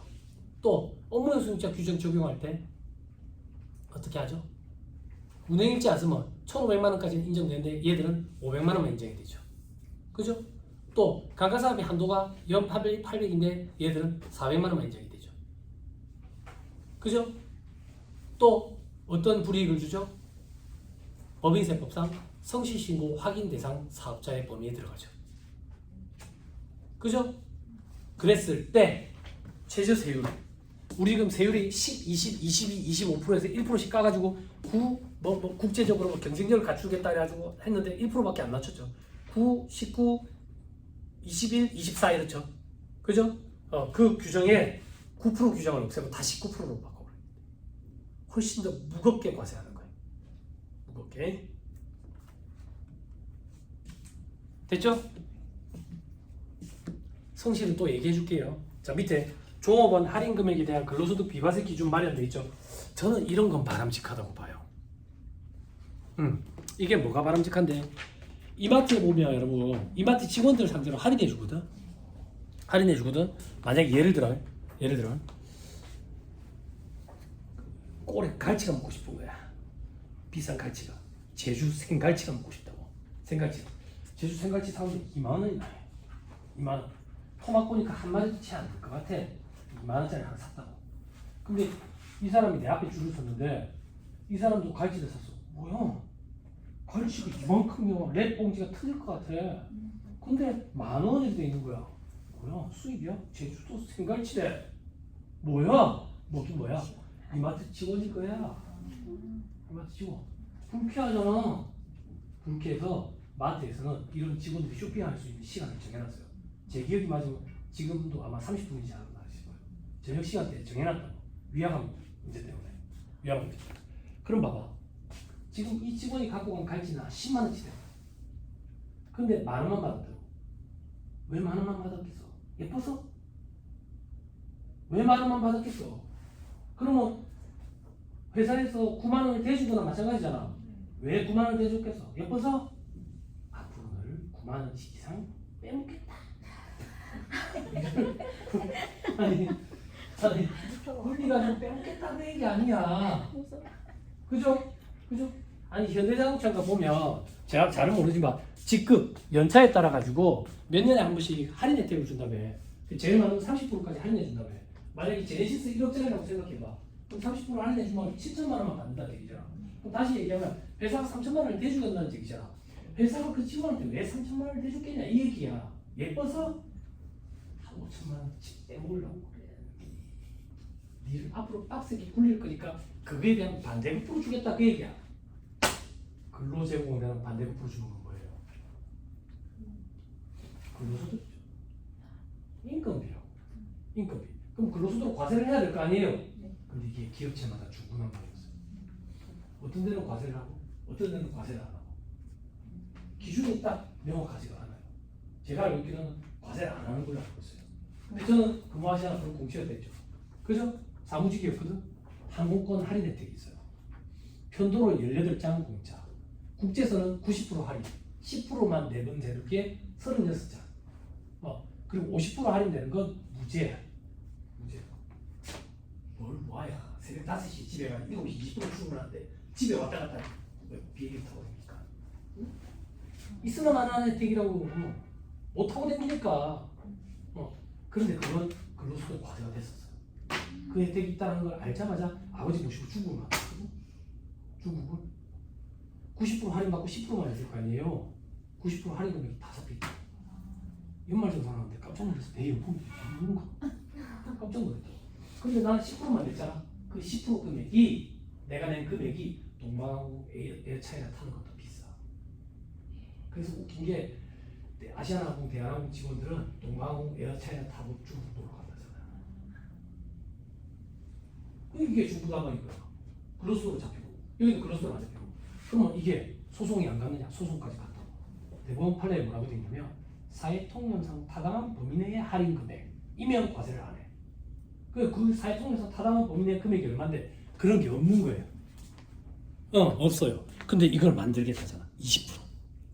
괜찮지 않아? 그죠? 합리적으로 바뀌어가는 것 같아요. 요거보다 넘으면 이제 과세를 하겠다 그 얘기죠. 근로소득으로. 됐어요? 근데 20% 하면 봐봐 1억짜리 차이 20%랑 방금 갈치 20%랑 다르잖아. 그래서 연 240. 그죠? 괜찮은 규정 같아요. 이런 건 확정이 됐으면 좋겠어요. 넘어가세요. 성실 사업자에 대한 의료비 등 세액 공제돼 있죠. 그죠? 의료비 세액 공제 좀 많이 해주죠. 성실 사업자 등이니까 성실시고 확인 대상 사업자도 들어가요. 여러분들이 알고 있는 사업자들은 성실시고 확인 대상 사업자고 여러분들은 성실 사업자는 거의 보신 적이 없을 거예요. 성실 사업자는 소득세법 조특법 규정에 있는데 진짜 성실한 사람들이에요. 그 사람들은 사업용 계좌를 통해 가지고 거래 금액이 뭐 70% 이상이고 이렇게 성실한 기준을 맞춘 사람들이고 여러분들이 6월에 신고하는 사람들은 구린데 가는 사람들. 그래서 세무서에서 너가 세금 신고 똑바로 해라 아니면 반 죽여버린다 대신 한 달 더 줄게. 그거예요. 그게 성실 신고 확인 대상 사업자예요. 그렇죠? 성실 사업자랑 달라요. 그럼 성실 신고 확인 대상 사업자들 그렇게 쪼으니까 반대 저항이 심할 거 아니에요. 그래서 월세 세액 공제, 의료비 세액 공제 이런 걸 갖다 대주는 거예요. 자, 그리고 소득 대비 과다 지급이자 송금 불상임 뭐 이런 거 있죠. 그죠? 요거 관련돼 가지고는 조금 다른 얘기를 할게요. 소득세 신고할 때 우리 이제 개인과 법인의 가장 큰 차이점이 법인은 대표이사가 돈을 갖다 쓰면 이제 가지급금으로 처리되는데 개인은 그런 경우가 없죠. 그죠? 돈 마음대로 써도 되죠. 근데 이제 초과 인출금이 문제죠. 초과 인출금. 초과 인출금이 발생하게 되면 초과 인출금에 대한 지급이자 필요금이 불산입 규정이 적용이 된다고. 과거에는 초과 인출금이 발생되면 언니들이 자꾸 다시 돌려요. 다시 돌리다 보면 어느 순간 초과 인출금이 안 나오거든요. 그래 세무사님한테 결제를 올리면 세무사님이 요거 좀 수정해라 그런다고. 그럼 다시 또 초과 인출금이 나와요. 그럼 또 안 나올 때까지 돌리죠. 안 나올 때. 근데 지금은 안 나올 때까지 돌릴 수 없어요. 계속 나와요. 네? 계속 나와요. 왜? 코로나 때 사업자금 대출을 풀어줬는데 그걸 이미 가게 생활자금을 다 써버리고 있거든. 통장에 잡아줘야 돼요. 잡아줘야지 대출 연장이 될 거예요. 연장이 안 되면 갑자기 여기저기 받은 거 다 상환해야 되는 문제가 생겨요. 물론 3년 뭐 이렇게 시일을 주지만 여기저기 돈 빌려온 거 있어가지고 사업주들 입장에서 되게 많이 힘들 거예요. 요번에 부가세 예정고지 나왔을 때 우리가 해줄 수 있는 건 뭐 있어요? 예정고지 세액 불러줄 필요도 없잖아요. 은행에 가서 알아서 하면 되잖아요. 우리가 할 수 있는 건 납부 연장이죠. 납부 연장. 근데 납부 연장 좀 해주려고 전화를 했는데 전화를 안 받는 업체들이 있죠. 그죠? 사람 미치죠. 왜 전화를 안 받는데? 돈이 회전이 안 되는 거예요. 낼 돈이 없어요. 그게 부끄러운 거야. 회계사무실에서 왜 전화 오는지 알아요. 왜 전화를 받지 않죠. 그죠? 10월 25일 지났죠? 이제 전화 안 받아요. 전화 안 받아요. 혹은 여윳돈이 좀 생기면 연락이 오죠. 납부하겠다고. 낼 돈이 없으면 분납해가지고 낼 돈도 없으면 전화 자체를 받지 않아요. 저도 처음에 엄청 걱정했거든요. 돈이 없구나. 더 이상 전화하지 않아요. 자, 그 다음 신용카드 등 사용에 따른 부가세 세액공제 공제율 조정이 되어 있죠. 그죠? 낮출 거래요. 신용카드 매출자비 발급 세액공제 1.3% 비율을 좀 낮출 거래요. 낮출 거라는 말은 12년, 13년 전에도 있었어요. 1%로 낮출 거다. 근데 계속 1.3%죠. 이것도 뭐 될지 한번 지켜보고요. 전자신고 세액공제 축소돼 있죠. 그죠? 지금 어제부터 지금 단체 문자 오고 난리예요. 세무사회에서 이제 단원서 넣는데요. 단원서. 요거 혜택이 제법 쏠쏠한데 이게 혜택을 뭐 축소하겠다 이래가지고. 근데 쉽지는 않을 것 같아요. 왜냐면 이게 어제 오늘 얘기가 아니에요. 근데 계속 막아왔어요. 막아왔었는데 올해는 또 어떤지 한번 지켜보시죠. 넘어갑니다. 밑에 납세조합 세액공제 뭐 조정돼 있는데 납세조합 다 꾸려져 있어가 연말정산은 거기서 다 알아서 하니까 신경 안 쓰셔도 돼요. 을종 근로소득이 있는데 과거에 을종, 갑종이라고 표현했어요. 지금은 갑종은 원천지 대상 근로소득, 을종 원천지 대상이 아닌 근로소득 이렇게 표현해요. 소득세법 얘기해요, 동생들. 넘어갑니다. 자, 창업 중소기업 세액 감면 제도 합리화돼 있죠. 그죠? 요것도 뭐 한도를 좀 설정을 할 거랍니다. 한도 설정. 지금 청년 창업이 최고 혜택인 것 같아요. 청년 창업 많이 일어납니다, 여러분. 생각보다 대학생들 취직이 안 되거든요. 그래서 얘들이 창업적으로 머리를 많이 굴려요. 일본에도 장기 불황이 있었죠. 일본의 장기 불황 10년, 11년 그 불황 타개했죠. 타개된 이유가 뭐 소상공인들이 살아나서 그렇다대, 노점들이. 그래서 요즘 젊은 친구들이 거기 가서 배치마킹을 많이 해오더라고. 배치마킹. 그리고 요즘에 또 좋은 일 많이 하죠. 그 사람은 요리사가 아니라 사업가죠. 백종원 씨. 그죠? 그래서 요번에 어느 지방이지? 어느 지방이 그 김밥 수출하대. 냉동김밥. 김천? 쌀이 유명해서 그런가? 쌀이 유명해서? 김밥천국의 줄임말해서 김천 지역이라 한다고? 아 진짜? 아 그래? 아무튼 냉동김밥이 퀄리티가 되게 좋은가 봐. 냉동김밥 언제 먹었어 우리가? 언제 먹었어 냉동김밥을? 근데 냉동김밥 지금 왜 먹어? 김밥값이 비싸지잖아. 서울에 강의하러 올 때 저희 집은 울산 KTX에 가깝거든. 울산 KTX에 김밥 한 줄씩 말아가지고 젓가락 한 개, 단무지도 없어. 검은 비닐봉다리에 담아놓고 사람들이 돈 내고 타는데 4,000원이야. 깜짝 놀랐죠. 김밥 한 줄에 4,000원이가 그러니까 저희 와이프가 뭐라는 거야. 오빠 무슨 옛날 소리 하지 마라. 그럼 수강생들 되게 싫어한다. 김밥 다 4,000원씩 한다. 그러니까 간식이 아닌 거지. 그지? 돈이 없어서 햄버거를 먹어야 돼. 아니 이제 돈이 없어서 햄버거를 먹어야 돼. 돈이 없어서 피자헛을 가야 돼. 피자헛은 예전에 예쁜 여자애 꼬시려고 갔던 데잖아. 돈이 생겼을 때 돈이 없어서 이제 피자헛이랑 햄버거를 먹어야 돼. 그래서 그걸 하는데 그게 수출을 했는데 몇 천억치 팔 생각을 하더만 조 단위까지 갈 건가 없더만. 잘 팔린대요. 잘 팔린대요. 이 보존 기술이 그만큼 이제 개선이 된 거 아니겠어요, 그죠? 아무튼 그 K푸드라고 이렇게 얘기해야 돼. K푸드. 그러니까 좋긴 하죠. 제가 중국에서 살 때는 한국 음식점이 있었거든요. 한국 음식점이 있어서 가면 한국인이 없어요. 김밥이라고 돼 있는데 김밥이 아니에요. 맛이 좀 달라요. 밥이 풀풀 날리죠. 요즘엔 안 그럴 거예요. 자, 아무튼 창업 중소기업 세액 감면 제도, 우리 청년들이 창업을 많이 해가지고 이거는 비수도권이니까 또 100% 다 감면해 주죠. 그죠? 이런 거를 조금 조정을 해줄 거다, 뭐 이런 말이 있네요. 그죠? 지방 이전 지원 세제, 지방으로 이전하지 않아요. 그죠? 자, 그리고 중소기업 등 범위 합리화 뭐 이런 말이 있네. 넘어갑니다. 현금용 수중 신고 보상금 지급액 인하돼 있죠. 그죠? 여러분 이런 걸 다 세파라치라고 그러거든. 세파라치 엄청나요. 엄청나요. 뭐 이런 거 가지고 막 고발하고 있었죠. 아무튼 이런 것도 좀 그렇고, 적용 기한이 도래한 조세특례 적용 종료, 이거는 뭐냐면 몇 년 안 됐어요, 여러분. 조특법 규정 조세특례 제한법이라고 얘기해가지고 그때 시대 상황에 따라 가지고 특례 규정 제한을 가하는 규정을 만들어 놓고 피드백을 가져요. 실질적으로 이걸 적용받는 회사가 과연 몇이나 되는지. 그래서 적용받는 회사가 없으면 빨리 종료시켜버리죠. 그죠? 그래서 종료됐다 그 얘기야. 혹은 중복되거나. 통합투자 얼마나 간편해졌어요. 그전에 얼마나 복잡했어요. 그죠? 사회 보면 또 사후 관리 안 해가지고 막 사후 관리 하는 게 있고 안 하는 게 있고 막 복잡했는데 통합되니까 편하죠. 그죠? 자, 다음 면세점 가고 싶죠. 자, 그 밑에 전자세금에서 발급세액공제 적용기한 연장돼 있죠. 그죠? 전자세금에서 발급세액공제가 다시 부활했죠. 과거에 있었죠. 건당 200원, 한도는 100만 원. 그죠? 했었죠. 3억 원 미만인 사람들, 3억 원 미만. 그죠? 요거랑 좀 주의해야 돼요, 여러분. 전자세금에서를 발급을 해서 직진연수 수익 금액이 3억 원 미만인 사람들, 전자세금에서 발급세액공제를 해준다고. 요거 말고 헷갈리지 말고 요거 말고 전자세금에서 발급 의무 대상은 누구예요? 8천으로 바뀌었죠? 8천까지 내려왔어요. 8천까지. 세무사님 그거는 3억에서 8천까지 내려왔는데 왜 이거는 안 내려갑니까? 이렇게 질문하는 사람들이 간혹 있더라고. 요거를 8천으로 내리면 혜택을 축소하는 거예요. 어떻게 강의해야 되지? 점심 먹을 때 한번 천천히 생각해 보세요. 네, 혜택을 축소하게 되는 거예요. 됐죠? 자, 나머지 볼 필요 없고요. 영위시장 사업자만 넘어가고.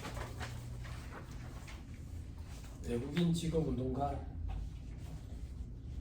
양도소득세, 이월가세, 거주자 판단 기준이 되는데 거주자 판단 기준은 여러분들이 판단하면 안 돼요. 칼로 무자를 뜻이 안 됩니다. 거주자인지 비거주자인지 대법원까지 올라갑니다. 넘어가시면 현금 영수증 의무 발급 대상 업종 확대돼 있죠. 이건 뭐 해마다 확대되니까 여러분들 관련 업체에 해당 사항이 있는지 그걸 뭐 해마다 조금씩 보셔야죠. 그리고 나머지 볼 필요 없을 것 같아요. 넘어갑니다.